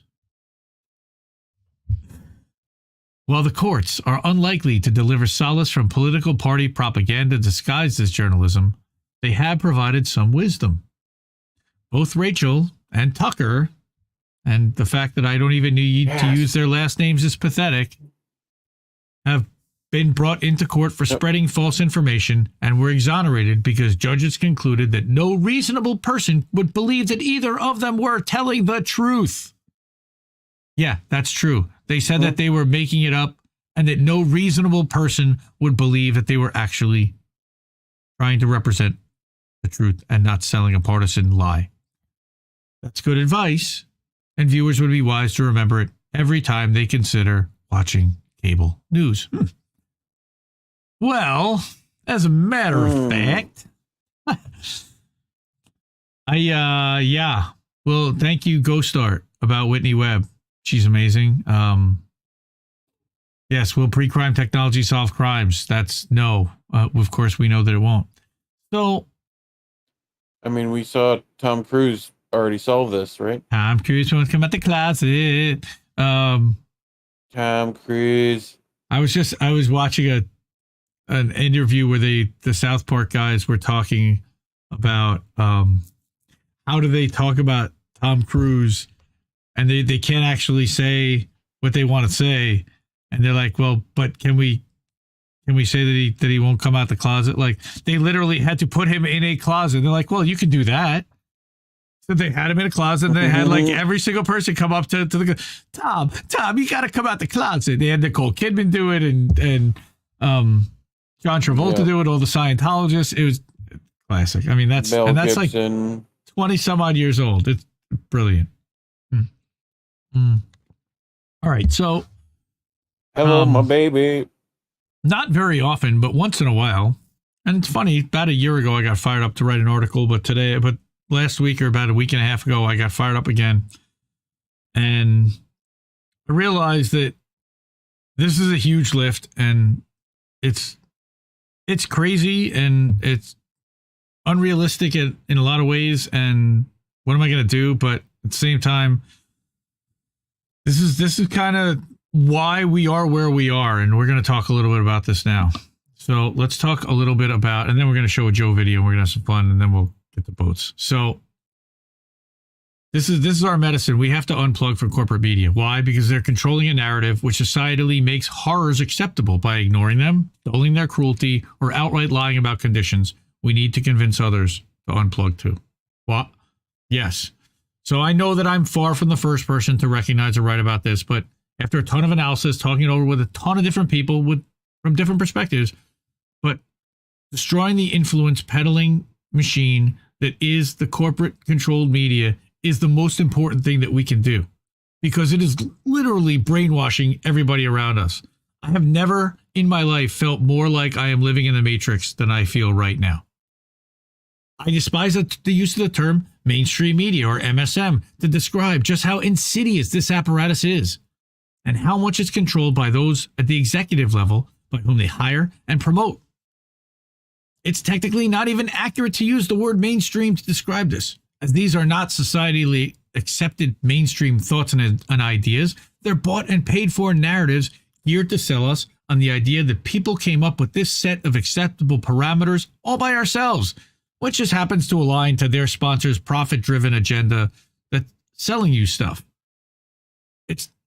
It's not mainstream. The entire narrative of political team sports is a facade, as we know. Okay? As the Democrats and Republicans all serve the same masters. We just talked about this. The donor class, BlackRock, Vanguard, Gates Foundation, Rockefeller Foundation, Open Society, Adelson family, Walton family, Koch brothers, Pierre Omidyar, Leonard Leo, and that's just to name a handful.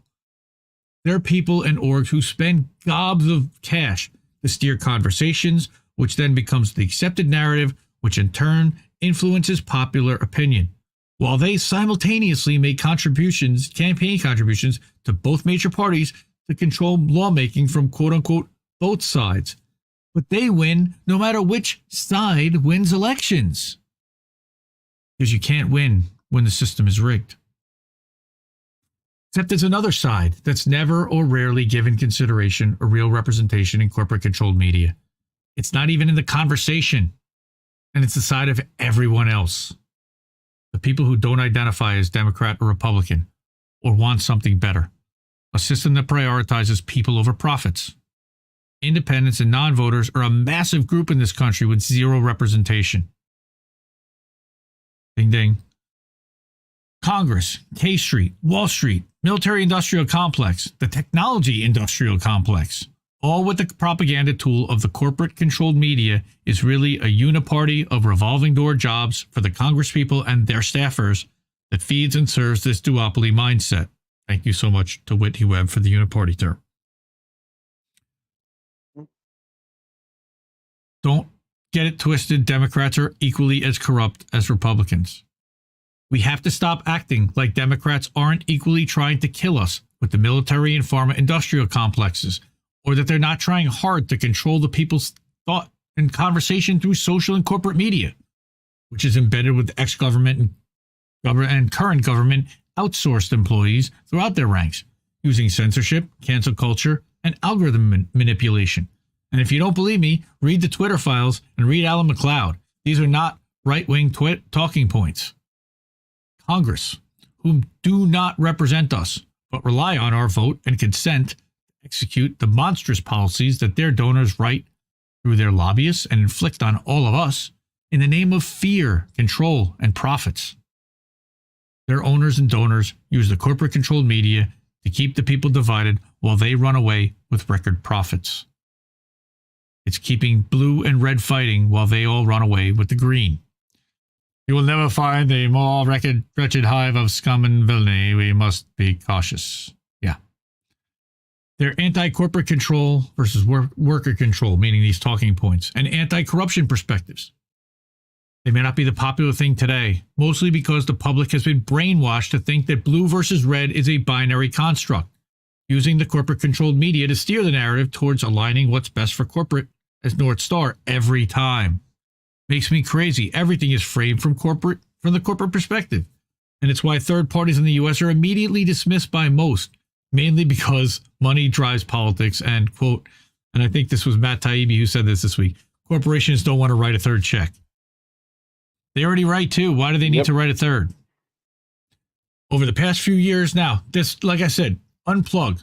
I personally have mostly unplugged from corporate-controlled media, especially news. It's more plain than ever to see that the owner class uses fear to control the masses through the evening network news, 24-hour news channels, quote-unquote, which are just news opinion, then set you up for trauma through drama shows and police procedurals, which is really propaganda, mixed in with movies that self-aggrandize and sensationalize the U.S. military, sitcoms loaded with stereotypes that train people what to laugh at, and with laugh tracks and who to laugh at, and it's disgusting. The networks and corporate media effectively control and message who should win on election night, setting us up for weeks or months leading up to a vote. Even cases of them declaring political races over while people are still waiting in line to vote. We've seen this. Yep. It's amazing when you disconnect from it all, how obvious it is that they're selling fear when you walk through a room and hear a corporate news segment, be it MSNBC, CNN, ABC, NBC, CBS, Fox, doesn't really matter. But here's our little project, our little homework assignment, everyone. Next time you watch or hear a news segment, I want you to pay attention to a few things. Number one, how little of the story do they actually tell? Half the time, they're trying to set something up. Second, what parts of the story they did choose to tell, and ask yourself, why did they only tell that part? What critical parts of the story did they leave out? And ask yourself why. Well, guess what? It's usually bad for them, the media itself, their advertiser, or a corporation. And whose perspective is the story being told from? Which is always, almost like I said, from the corporation's view, in the name of protecting profit over people, and or taking the police's word without questioning whether that's actually what's happened. See no evil, hear no evil, speak no evil. That's our corporate networks. You know, more than ever, it's come down to we the people versus the ruling owner class and their selected representatives, lawmakers. Representative, right? They're selected, not elected, selected. We need to do our best to unplug from this, to recognize it for the fear-mongering it is, and convince all our friends and family around us to do the same. Netflix, Disney Plus, the NFL, Peacock, Amazon Prime Video, all of it. As much as you could possibly unplug from it all. It's all geared to keep us distracted, to change the conversation before you can figure out how badly we're all getting screwed. Squirrel, over there, see? Chinese balloon, train derailment. Unions. Share this article. Listen and share the song Red Pill by Jesse Jett, which is below, but it's little explained. It's got curses, earmuffs, kids. And listen on Bandcamp where you can hook them up and listen to the whole song for free. On Spotify here, there's only a preview. But Red Pill really talks a lot about what I'm talking about. You know, how I feel like I'm just, everything I see on TV is propaganda. Everything is trying to sell you on a narrative. And the minute you see it, you can't unsee it. And it's like, I kind of wish that I was back to where I didn't see it because it sucks. But you can't not see it. And once you do, man, it sucks. But you have to know. But when they're selling red versus blue, pay attention to who's making the green. It's usually the people selling you red versus blue, like Congress. And another line that Jesse quoted, if you really want to know who the product they're selling, I can tell you, I can take you where the mirrors are. And that's from Shepherd of Hopes, all about our wonderful Bernie Sanders. So, Bernie Sanders. What was this? This was a tweet. I don't know what this was doing in here. But, so what's the alternative? Right. This is all about people who are being censored. This is it was a tweet that had some of the things. Yeah. Not one administration since Kennedy has shown that it's representative of the people, yet another egregious lie. That said, these memes are not meant to be directed at you. They belong here. And it's all about how both parties are screwing us. There are 4 different funny memes, and I didn't realize that I didn't click on each one. Anyway, what is the alternative? Well, everybody says we have to provide answers. We can't just complain and sit here and scream about how badly it sucks, and I agree. So what's the alternative? Well, it's been really challenging to figure out who's not selling a narrative and looking to uncover facts and corruption. Also, the people selling you those narratives have a profit incentives to smear and dismiss the independents looking to expose the corruption, secret relationships, behind-the-scenes deals we never even hear about. So, at Indie Left Media, we've assembled a website, which is the IndieMediaAwards.com. Slipping. I need the site. I need the sound. IndieMediaAwards.com, with whom we have found to be the most. Thank you. We have found these to be the most accurate, reliable, and consistent. You gotta read. And consistent, user-funded, independent sources of news and information over the past few years, whom we have had the primary mission of getting to the truth. Whom have had these amazing journalists investigative reporters and seekers of truth have had the primary mission of getting to the truth and exposing whom is behind profit-driven agendas. But do your own research. Find the sources you trust to be reliable and consistent. Below is the post from the day that we released the list, and I did a live stream talking a little bit about each honoree, and that was the Substack. And you can see that, and I believe that that post is pinned over at indiemediatoday.substack.com or indiemedia.today.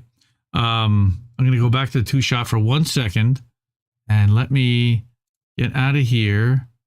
Hit escape, and I did not queue this up, but I can get it real quick. So I want to see what everybody else thinks of this, because how dare you? Yes, thank you, Greta. I know. I need everyone with me on this. Like, I feel like I'm screaming into the ether, and like there's a few people that are like, yeah, I'm with you, and I feel you, and you're right. Most people are just like, yeah, meh. And then of course we had one detractor who shall not be named go, yeah, but of course it's not just corporate media, it's independent media doing it too. And I'm just like, wait, what? No. No, it's not independent media. But this is a person who has a problem with certain members of independent media. So I've got Joe's video where he has Jimmy Dore explain propaganda pretty well. So we're going to do that for a few minutes, and then we'll come back and go do some votes. So check it out, folks. Yeah. Make sure you share your channel with me. You got it. U.S. President George Herbert Walker Bush pushes for a land war against Iraq. But polls show the U.S. public is split 50-50 on that idea. Then comes this eyewitness testimony before a congressional committee. From a 15-year-old Kuwaiti girl. Behind what? The claim is she cannot be identified for fear of reprisals. While I was there, I saw the Iraqi soldiers come into the hospital with guns. They took the babies out of the incubators. Took the incubators and left the children to die on the cold floor. The U.S. public is outraged. The result? So do you see what just happened? That's in front of Congress that's happening.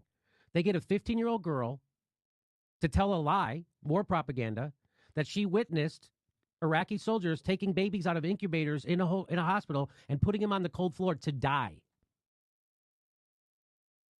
That was all made up. Sounds very similar to, and why did they make that lie? Why did they have that? Why did they orchestrate that in front of Congress? Because the military industrial complex needed us to go into Kuwait, baby. That's why. Sounds very similar to when the establishment wants to go into war in Syria. They think of he's gassing his own people. But he's winning the war, right? Yeah, I know, it doesn't make any sense, right? No, it doesn't. And then when you point this stuff out, they call you a conspiracy theorist, even though the real conspiracy is the government. The biggest pusher of conspiracies in the history of our country is the goddamn government, which has lied us into every goddamn war since World War II. So what was the result of that lie? I remember when it happened. I was in college, and it was reported nonstop on CNN. Support for land war zooms. It's a turning point. The result? The support for the war zoomed. It was a turning point. Now, Jimmy, how do you know that was a lie? Well, let's watch. Desert Storm is launched. 135,000 Iraqis are killed. An estimated 1 million Iraqis, many of them children and old people, then die as a result of 10 years of sanctions. One small problem. There never were any incubator baby deaths, not one. The Canadian Broadcasting Corporation's investigative flagship program, The Fifth Estate, reveals the girl to be the Kuwaiti ambassador's daughter, given her lines and coached in acting by the giant American PR firm Hill & Knowlton. It's one phase in a $10 million joint U.S.-Kuwaiti campaign of deception. This man is lying.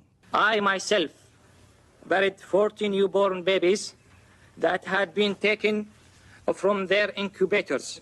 This man is lying. And they had kids in incubators, and they were thrown out of the incubators so that Kuwait could be systematically dismantled. There were a lot of people who participated in a conspiracy. Yes, an out-and-out conspiracy of fake organizations, false documents, fraud, and disinformation. So, if a new man named Bush is in the White House and helps engineer a brazen deception in order to achieve global geopolitical goals, as well as domestic and personal ones, It wouldn't be a first, would it?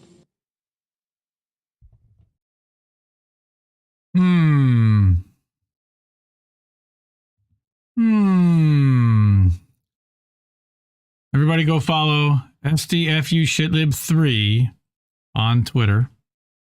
Jim Jam, your hair was banging in that segment, I have to say.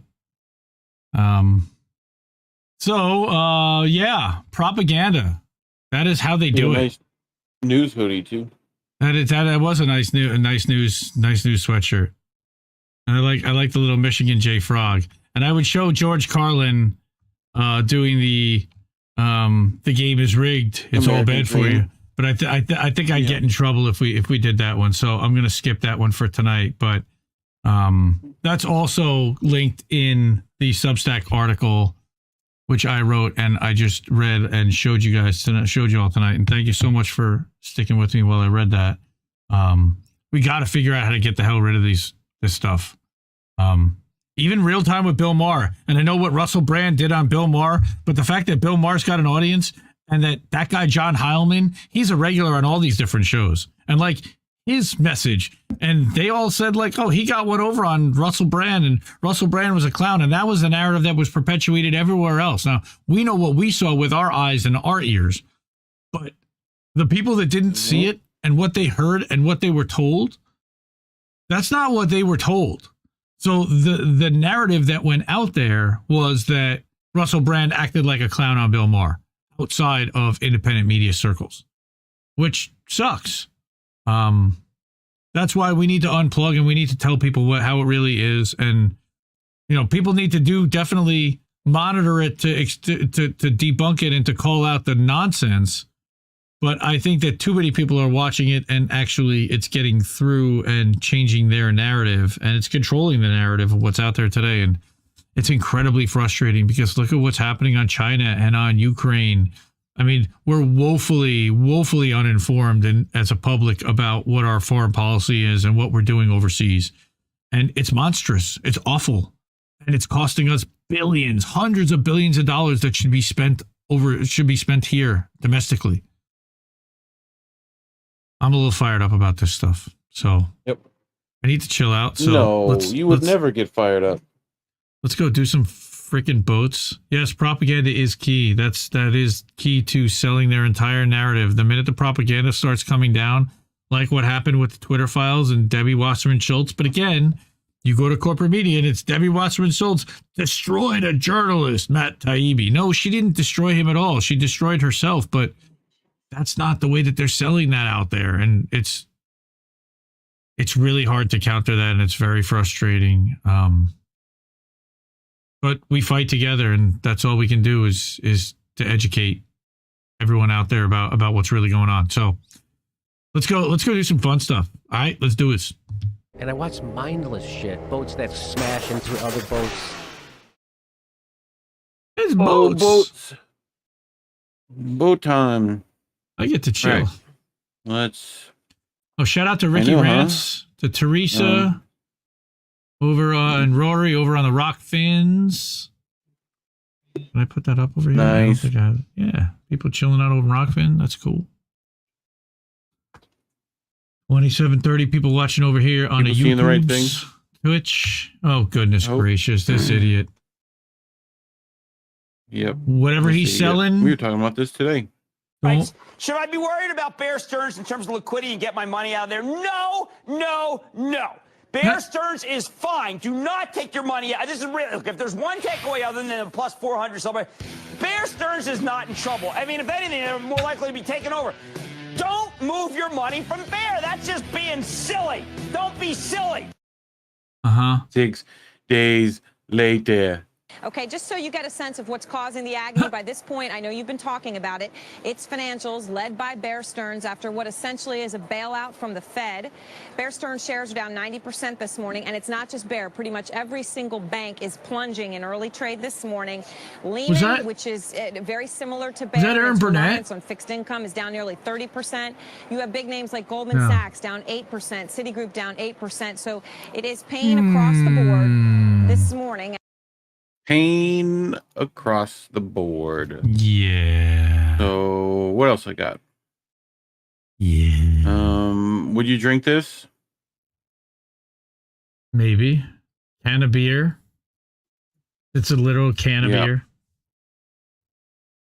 This is fine. Yes, it is, but it's in a bottle. Yes. But it's in a bottle. Yes. Yes. That does look good. I have to admit. It does look pretty good. What about this? Oh. So that is Heavenly Orb. That is my Orb Queen. Weed. That is my Orb Queen right there. Forget oil. Marianne Williamson. There's the Orb Queen reference. Yeah. It's a Dragon Ball. Yowzers. Beep, beep, beep. So it used to be that you got this to get rid of the smell of weed. Now you get it because you want it to smell like weed. All you have to do is just walk down the strip in Vegas, and you'll smell like weed too. Yeah. Yep. So I thought this was funny. So this was in 1970. They gave a guy pure THC. Alto, California. Part of that same PSYOP campaign. Hollister is conducting some of the first experiments with pure THC on human beings. One volunteer subject is Bill Well, they're not Muller, the first 23, experiments, but unmarried, and a graduate student at Stanford. At he was given an Stanford? amount roughly equivalent to 3 marijuana cigarettes. A comparatively mild dose, but a little more than most people would take to get high. Well, Bill, we're ready to go. Haven't met me. Dose of today's drug. There have been virtually no scientifically controlled experiments like this for nearly 30 years. Now, with the newly isolated chemical, Dr. Hollister hopes to define more precisely what marijuana does. You probably notice it has a mildly alcoholic flavor. That's something we can't avoid because the drug has to be dissolved in alcohol.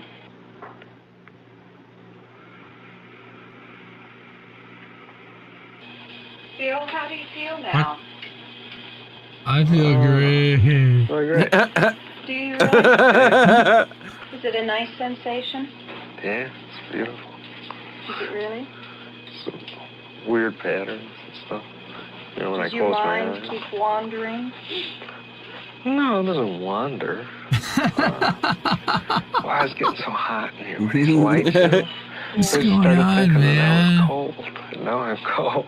To measure the psychological effects, he was given a series of cards and told to pick out a description of his own feelings. Doritos, baby Cool The Ranch. effect of the drug was increasing. Consider it. Oh, he's beyond stoned gamer, yeah. Fine? Not at all. Fatigued. Wander to the refrigerator, mastermind, yeah. Nice. Unhappy. Unhappy. At all. Nope. Business-like. No, at all. Friendly. Yeah. Sure. Extremely. Not at all. I'm happy. Sleep. Oh. Sleepy. Oh, A little sleepy. I can rest. Ruby, check. Stronger than you usually do? Nice, Rick sold us. Give that man some Skittles. I love it. Skittles. Just, Yeah, let me turn on the chat. Here we go. You know, it's just the bigger range, you know. Distribution spread out. It's like same mean, no, same mean. It's, you know, it's just portion out those little variances, you know. That's what it's doing. I love it. That's funny. This poor schlub. Here you go. And action. Oh boy. Oh, hi, Mommy. Oh. Hi, Emmy. I can't go to bed. I'm scared. What are you scared of? Oh. Go back, broccoli. Broccoli's. Scared about broccolis. Broccoli scares me too. Broccoli scares you too. Oh, she's adorbs. Look at it. Hezbollah. No, it's not Hezbollah. Look at it. It's not Hezbollah. That's Snow This is a Baby. Mongolian. That's a snow baby. This is yeah. It's just funny because it's like, why did they give him such a round little hat? Do you want to build a snowman?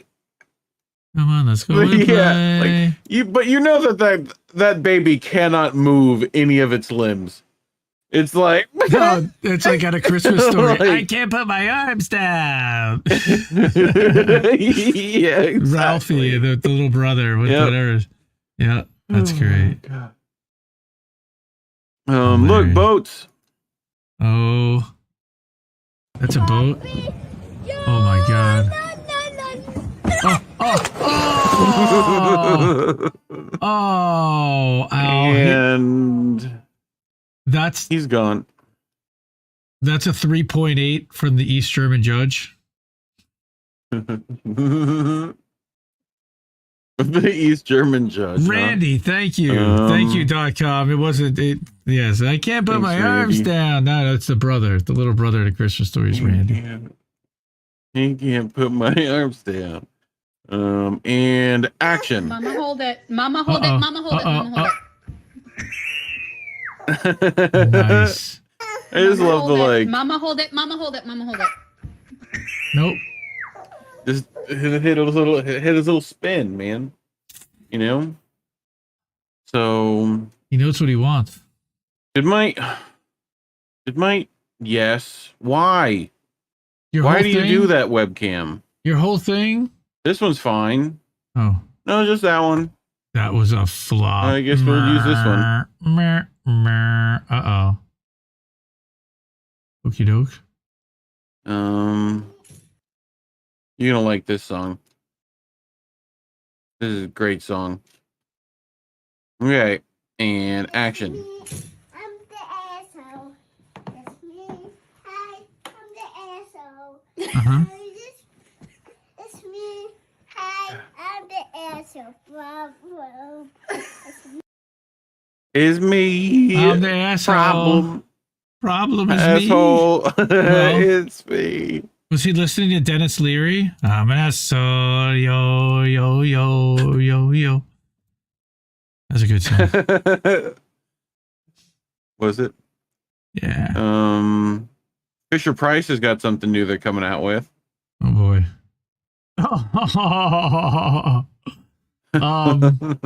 Let me tell you, they have something called a first electric chair. They have something called well, that's just a lamp, sir. That's a reading chair. So it's just a lamp. That's a lamp. I love lamp. It's a lamp. Yes. Why does it have foot restraints then? Well, you don't want them to be able to go anywhere, do you? They're still your children. You want a wrist restraints as well? Absolutely, yes. You would not want them to be able to go anywhere. Absolutely. It is little tykes. And read?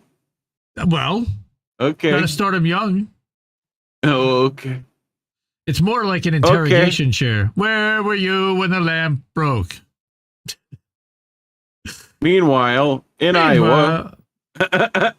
That's Alabama, sir. Governor Huckabee Sanders. Alabama. Yeah. No, that's who it was. Alabama, not Iowa. I apologize, Iowa. No, they're doing. I think it's Indiana's also doing the same thing to lower their age. Is that what it is? Yeah. Yeah. Oh. Here we go. Watch this baby do the move. No, it's gone. No, can't have.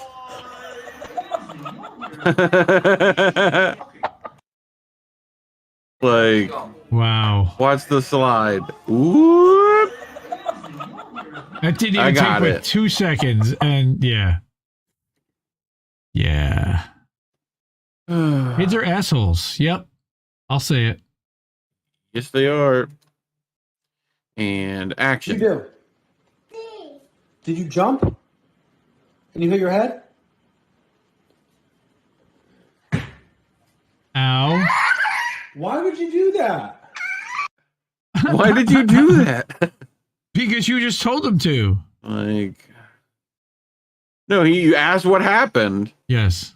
Like, what happened? You told me to. You jumping in your head? Yeah, I did this. Yep. Oh my God, you're gonna fucking die. r/kids are fucking stupid. Technically not. We're helping. Oh no. We're helping Daddy. What are they scraping? We need a shovel. Oh my God. How are we gonna get one? You're welcome, Daddy. Oh. You can see it on the camera. You're very welcome. Oh no. And you better be happy. You're welcome. And glad that you have the best. While I scrape up your paint job. This is Indy's car in like a couple of years. My kids are that age now, so I'm not worried. Not too worried, at least. Oh God. That is a thick piece of ice underneath, dude. But you need a ice scraper for that, not a shovel! Oh my God. Make it stop. Stop doing that. Please make it stop. Up my car. It's time to come in the house. Please make it stop. Wow, he's Thank you awfully for the nice thought, about it. But don't do it again. Put the shovel. That's not where it goes. Set it over here. We found it right there. I know, but set it over here. And it's time to come in the house. That man has some patience. I'm sure y'all just scratched up my shit. Mad props to that daddy. So everyone's been wanting to know what the damage looked like after my little helpers decided to take the shovel to my truck. Oh, that's it? Huh? Wait. Wait.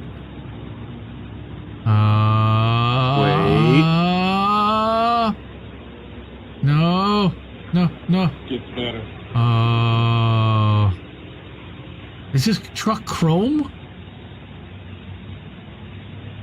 Like black, I think. Ugh. Yikes. All over the hood. Like scratches everywhere. Oh. That's the hood. This is what helping Daddy gets you. That's murder. They were helping. They were helping. What? All right, we gotta bring mommy some orange juice.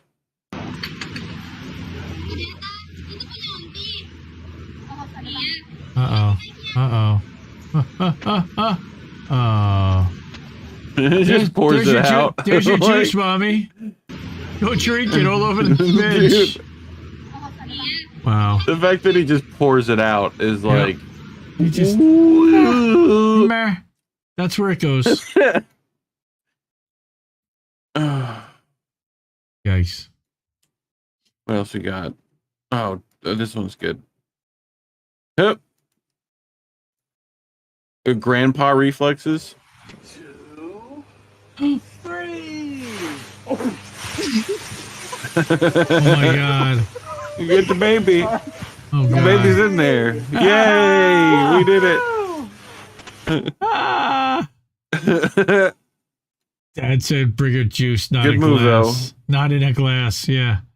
Bring in a juice, but not in a glass. Not in a glass. Oh my God. This one's just called Instant Karma. And action. No, Ninu. No, Ninu. No, Ninu. Ninu, Doctor. Ninu.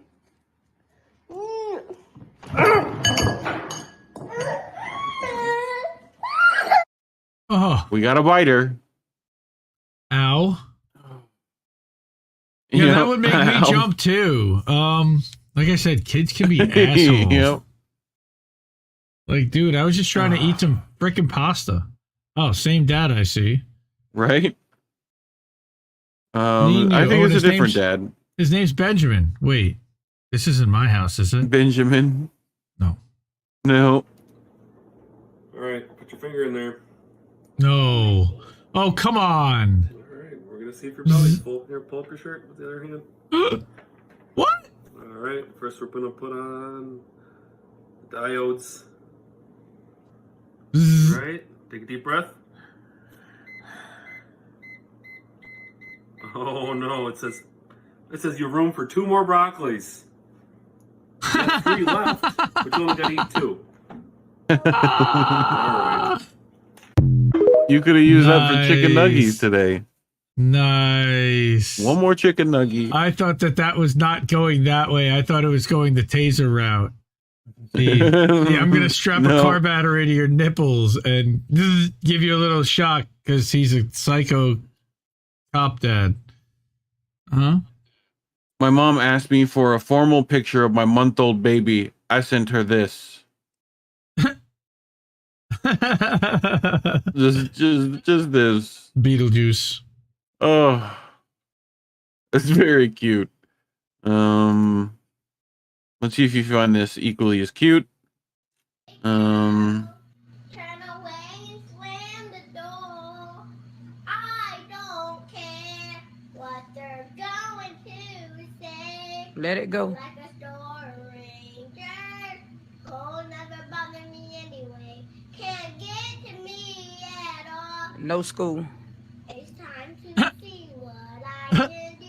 To test the land and break through. Oh, I feel that face. Let it go. Just let it go. This would be day 3. School still out. All day. Frozen. Elsa. What's the snowman name? Olaf. Olaf. And what's the sister name? Anna. That froze everybody up from the beginning. Elsa. What's the other one name? Anna. If I ever could choke some cartoon characters, it'd be them. Kristoff, all them. I'd kill them. Please don't kill Elsa. That's the best part. Please don't kill Elsa. Did you see the fucking look she gave? I'm gonna kill Kristoff. Dude, look at the look she gave. No, that's... Please don't kill Elsa. Look. Oh, you just heard me? She did not want to be heard. Oh. Wow. Oh, this one's pretty good. Cat attack. Is this taping? This is taping. We have witnesses. Oh, fuck. Witnesses? All right, let me take care of this shit real quick. Wow. Like, yeah. Give me that fucking camera.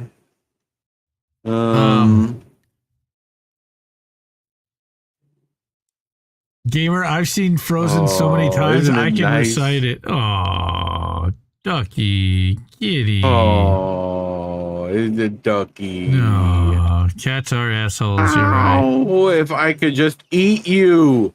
Please I don't want kill eat Elsa. you. You taste good. Oh, you delicious. Oh. Like, this video is like 2 minutes of just this. Oh my god. Here's this. 3 million views. Like, yeah. Yep. This channel is 53.3k subs. Lovely kitten. I mean, they're doing something right. Kitty. What else we got? We got this little boy. Oh my god, look at him. Нет. Нет. He understands Russian. Нет.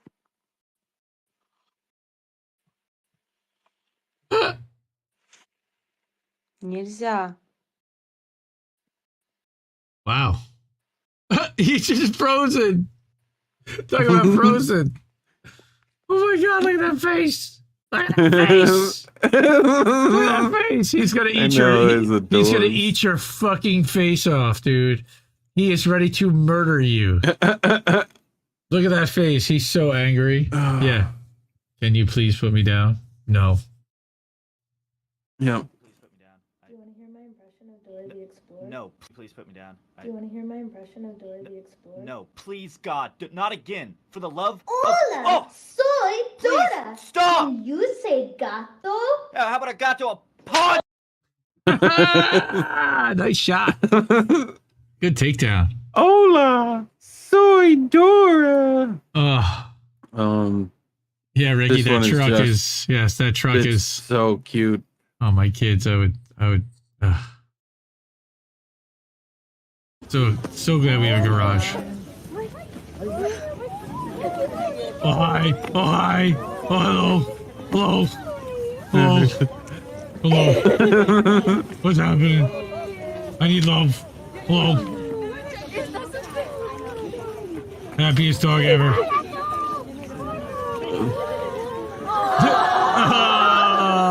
You had 20 people go all at the same time. I know, right? Oh, it's so cute. Look more cute. Oh, we got the zoomies. Oh, we definitely had a dog that did that with the circles, chasing the tail when they got happy. Oh yeah. Food, Oh God, we're gonna get food. It's gonna be so good. Food. The jumping is hilarious, but that would not last I know, long. right? My daughter would be freaked out. Oh, She'd laugh at the circles. food. We're still spinning. Dizzy. And go. Aw. Go poppers. Dogs are cucks. That's right, Eric. I am solemnly asking for So your you vote. order a pizza. Pay attention to this little guy right here.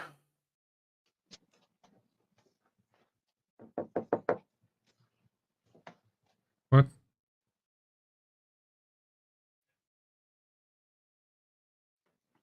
Oh, any second now. Squirrel.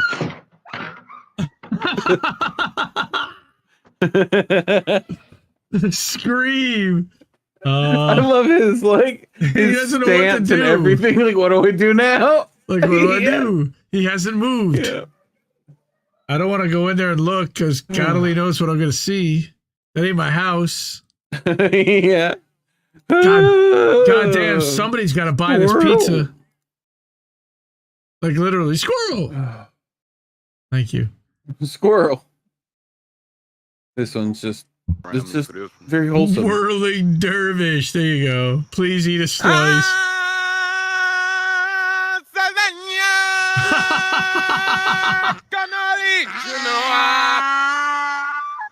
Simba,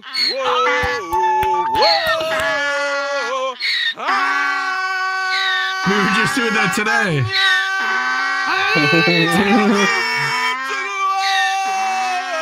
Oh my God, that's great. Oh my God,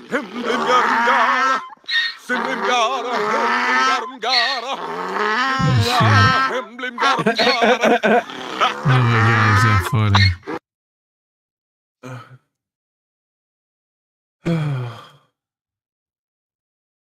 That is pretty good. You ready for this one? I'm ready. Dun, dun, dun, dun, dun, dun, dun, dun, dun, dun.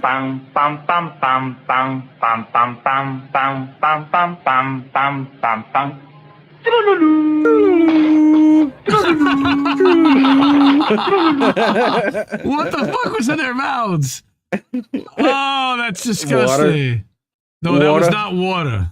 No, that was not the color of water. Okay. No, definitely no. If you thought stepping on a Lego was bad.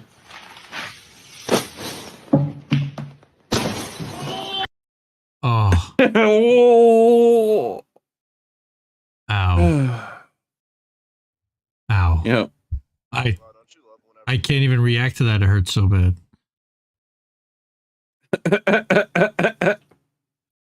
Yep. Wow, don't you love whenever big SUVs get stuck? And then your little compact fucking Toyota Corolla with a donut can fucking manhandle this hill like it's nothing. Uh-oh. Something tells me. So much for nothing. Oh, I knew hubris is not always... Hello, Lamp. Yeah. Hello, Post. Hello, Lamp. Hello, Fence Post. I did not realize I was buying a fence for this today. one. Oh, boy. And action. 8 seconds. In nomine Patris et Filii et Spiritus Sancti. Nice. I love how they put the... In nomine Patri. I love how they put the Roman chant Et Filii et after. Spiritus Sancti. In nomine Patris et Filii et Spiritus Sancti. Boom. Dude, that boom. That sound is wonderful. That is a wonderful sound. Holy crap. Here we go. There was an attempt.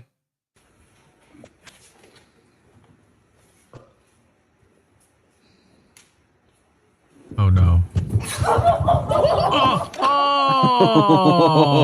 Oh, fuck. Call the ER. Dude, like, I need an ambulance. Like, you hit like every stair. Did she knock herself unconscious? Oh shit. I think that's just pride. You know? Might be. I'm hoping she knocked herself unconscious.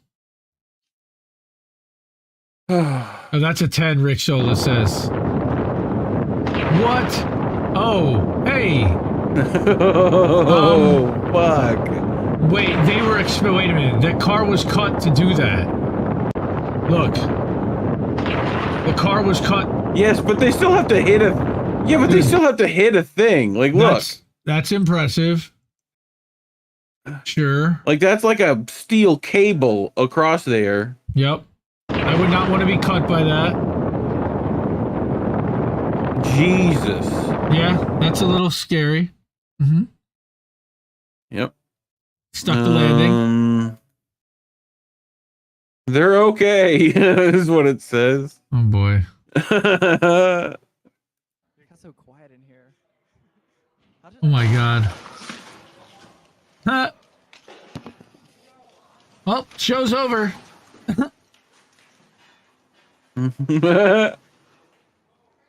Take a picture of that. Don't see that every day. Guys, a car just crashed. I think we got all the audio on there.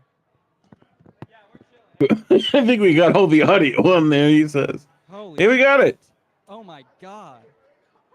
What the it got so quiet in here. Wow. It was at this moment he knew. Like, no, he didn't know anything. Look at the smiles. Anyway. They didn't know anything. Holy I crap. know, right? Look at that. That's amazing. That's amazing. But this guy definitely knew. He was like, oh, shit. Go start. Check, please. Oh, my God. Check, please. All right, here, watch this shit. Oh, fuck. Okay, and we're back with a lovely tour of my city. I fell down very, very hard. The Marines did not beat me up. They're not in this room intimidating me to say something else. Why do you always have to come up with this attitude? What did you tell them? They did.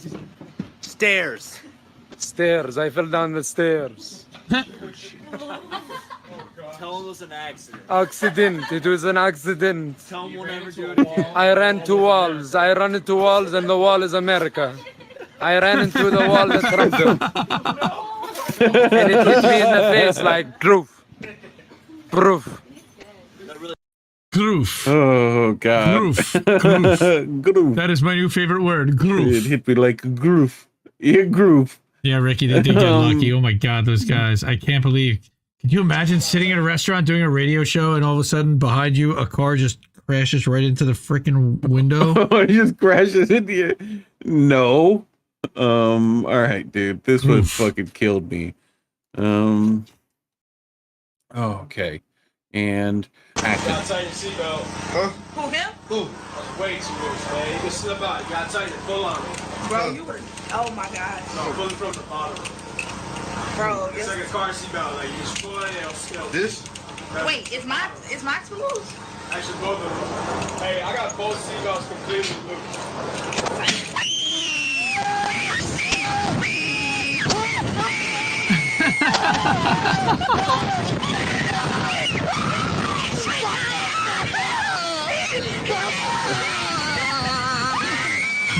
He's literally calling for mom. Oh, the slingshot, dude. He passed out. He definitely passed out right there.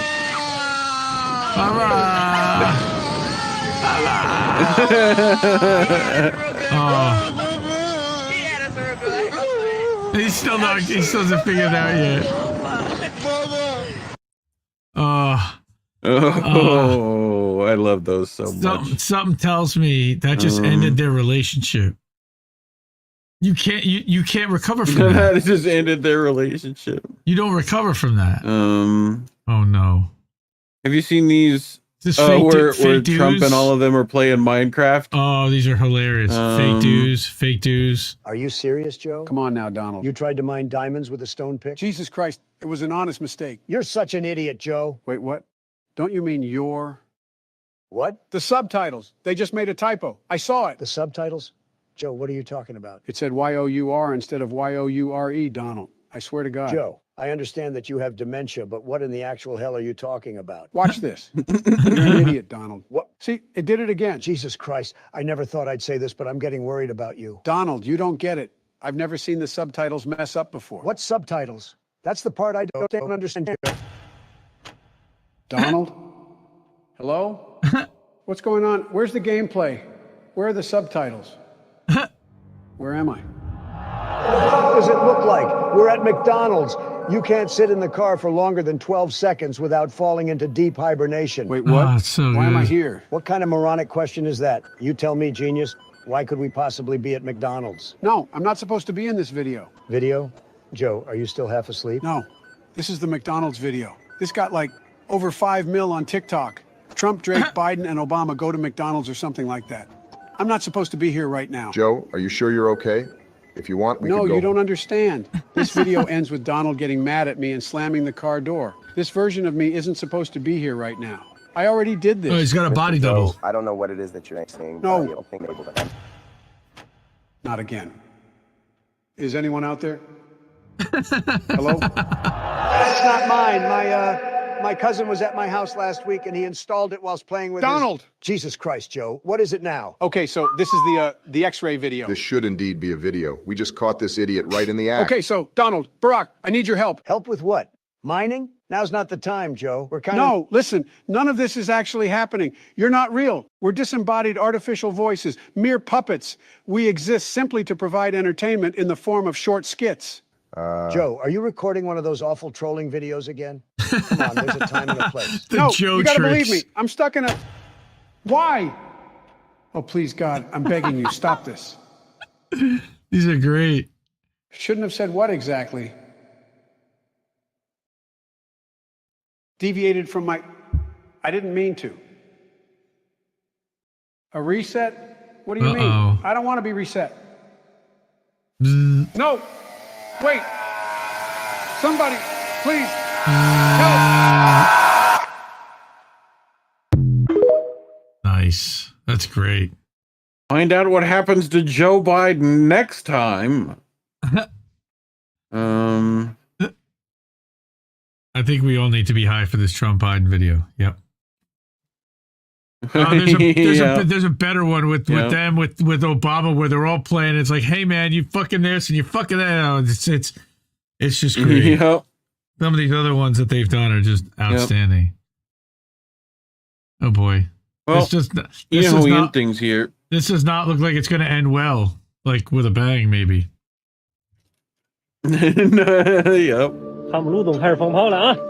哎， Oh no no no no no no! Oh god! Crawl! 我操！我操！ Oh, that that's whole the part thing's- that gets. Yep. You're like, oh, Splash! Splish splash. Why? This one's pretty good.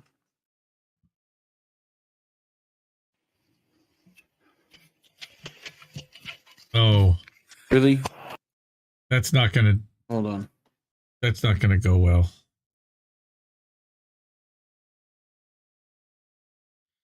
No!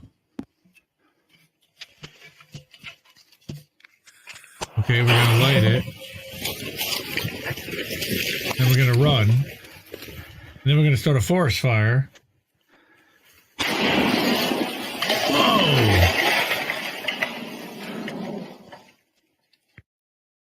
Look out! He imploded that tree. That's pretty cool, huh?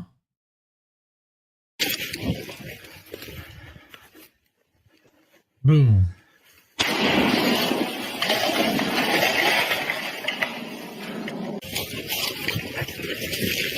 Okay, why am I watching it repeatedly? Okay, I don't hear you anymore. We don't hear Reef. We have lost Reef. Yes, you do. Now we have Reef. Yes, we have you found do. Reef. What happened? That's very stringy. No. That's a very stringy tree, sir. Yep. That's it. Well, that's it. That's boats. Ah. That's boats. So, Yay. what do you Did you think? ever get your other camera back, or are we just on bong cam now? No, just on bong cam, I guess. Why? I wish I knew why it did that. Like, it just decides to, like, stop. It works, like, for 3 days with, like, no problem. But right when I'm doing a show, it decides to do that. It's the weirdest thing. Oh, that's a So, winner. That's a winner. If anyone right knows there. why it's doing that, let me know. That's a winner right there, Ricky. You know? Ricky Rants. So, String trees. Very nice. Very clever. string trees, huh? Very clever. Very good. I credit on that one. Very good. Yeah, nobody chatted over on the Rumbles. We had it ready to go. It was there, but Fake views. Fake views. All right, everyone. How do I know your real views on Rumble if you're not going to chat? It fake is views. It is kind of like the tree in the forest kind of situation over there. Like, prove to me that you're real. Like, yeah, we're getting 200 views. 200 views a stream, which is great. Let us know who you are, because Rumble. If it we was love real, you. We if love there you. was, those are real people. Okay. But Reef keeps calling you fake, and you got to call him out. You got to prove him wrong. Come on, guys. Come on. Yeah. Come on, man. Come on. Pretty much. Come on. I just set you up. No? What? Hey, it's back. I was trying to get you to do come on, man, but okay. Too late. We're fucked. All right, everyone. And you ain't black. Yeah, we know. No, I'm definitely not. But I'm gonna think that's a good time to end this week's episode. So, wow, everyone, we survived another week. AI watches you on Rumble, or Al watches me. Who watches me on Rumble? I know a bunch of people do watch on Rumble. Gordon Dimack's over on Rumble. Actually, by the way, I just put out a Substack post today about some channels that you might want to check out on Rockfin and Rumble that don't exist on YouTube, including the How Do We Miss That channel that's over on Rumble. But I've linked to them. Gordon Dimack's over there, and now we're starting to see people move completely off of YouTube. Either they're by their own choice or by YouTube kicking them off because they didn't like their views on January 6th, on COVID, on whatever other Intel security state narratives we are countering and questioning and calling out the nonsense that they're trying to sell us. This week, we're going to have a busy one. I've been talking to people about doing a couple of kind of one-on-one special things. Tatami, of all people, Tatami, give her a shout. Tatami's Diary, member of INN. We don't hear from her very often, but she resurfaced and said she's looking to do more, and we're happy to help her with that. Go to subscribe to mistywinston.substack.com as well as gordondimack.substack.com They're both now on Substack and putting out their stream alerts and their news radio and their radio guests and letting you link to all the different shows. And afterwards, I've actually been going back on Misty's and linking so that you can listen to it right from the Substack. It's pretty cool. Cool. Welcome, Yepex. Well, we're just finishing up here, and we're going to. We'll be back next Sunday night, and for an all new How Do We Miss That? Look for the clips during the week. Appreciate everybody hanging out tonight, as always, and subscribe to INN. Support independent media. Subscribe to Indy's Tech Tips. I did another one today. That's over on Rumble. Also, subscribe to our Substack. You know everything. IndieLeft.media. INDIE left.media. That covers everything. You'll find everything over there at the link tree. Again, thank you so much, everyone. Keep questioning everybody's motivations, and we'll see you next week. Keep listening to what Little Birds had to tell you. Good night, fam.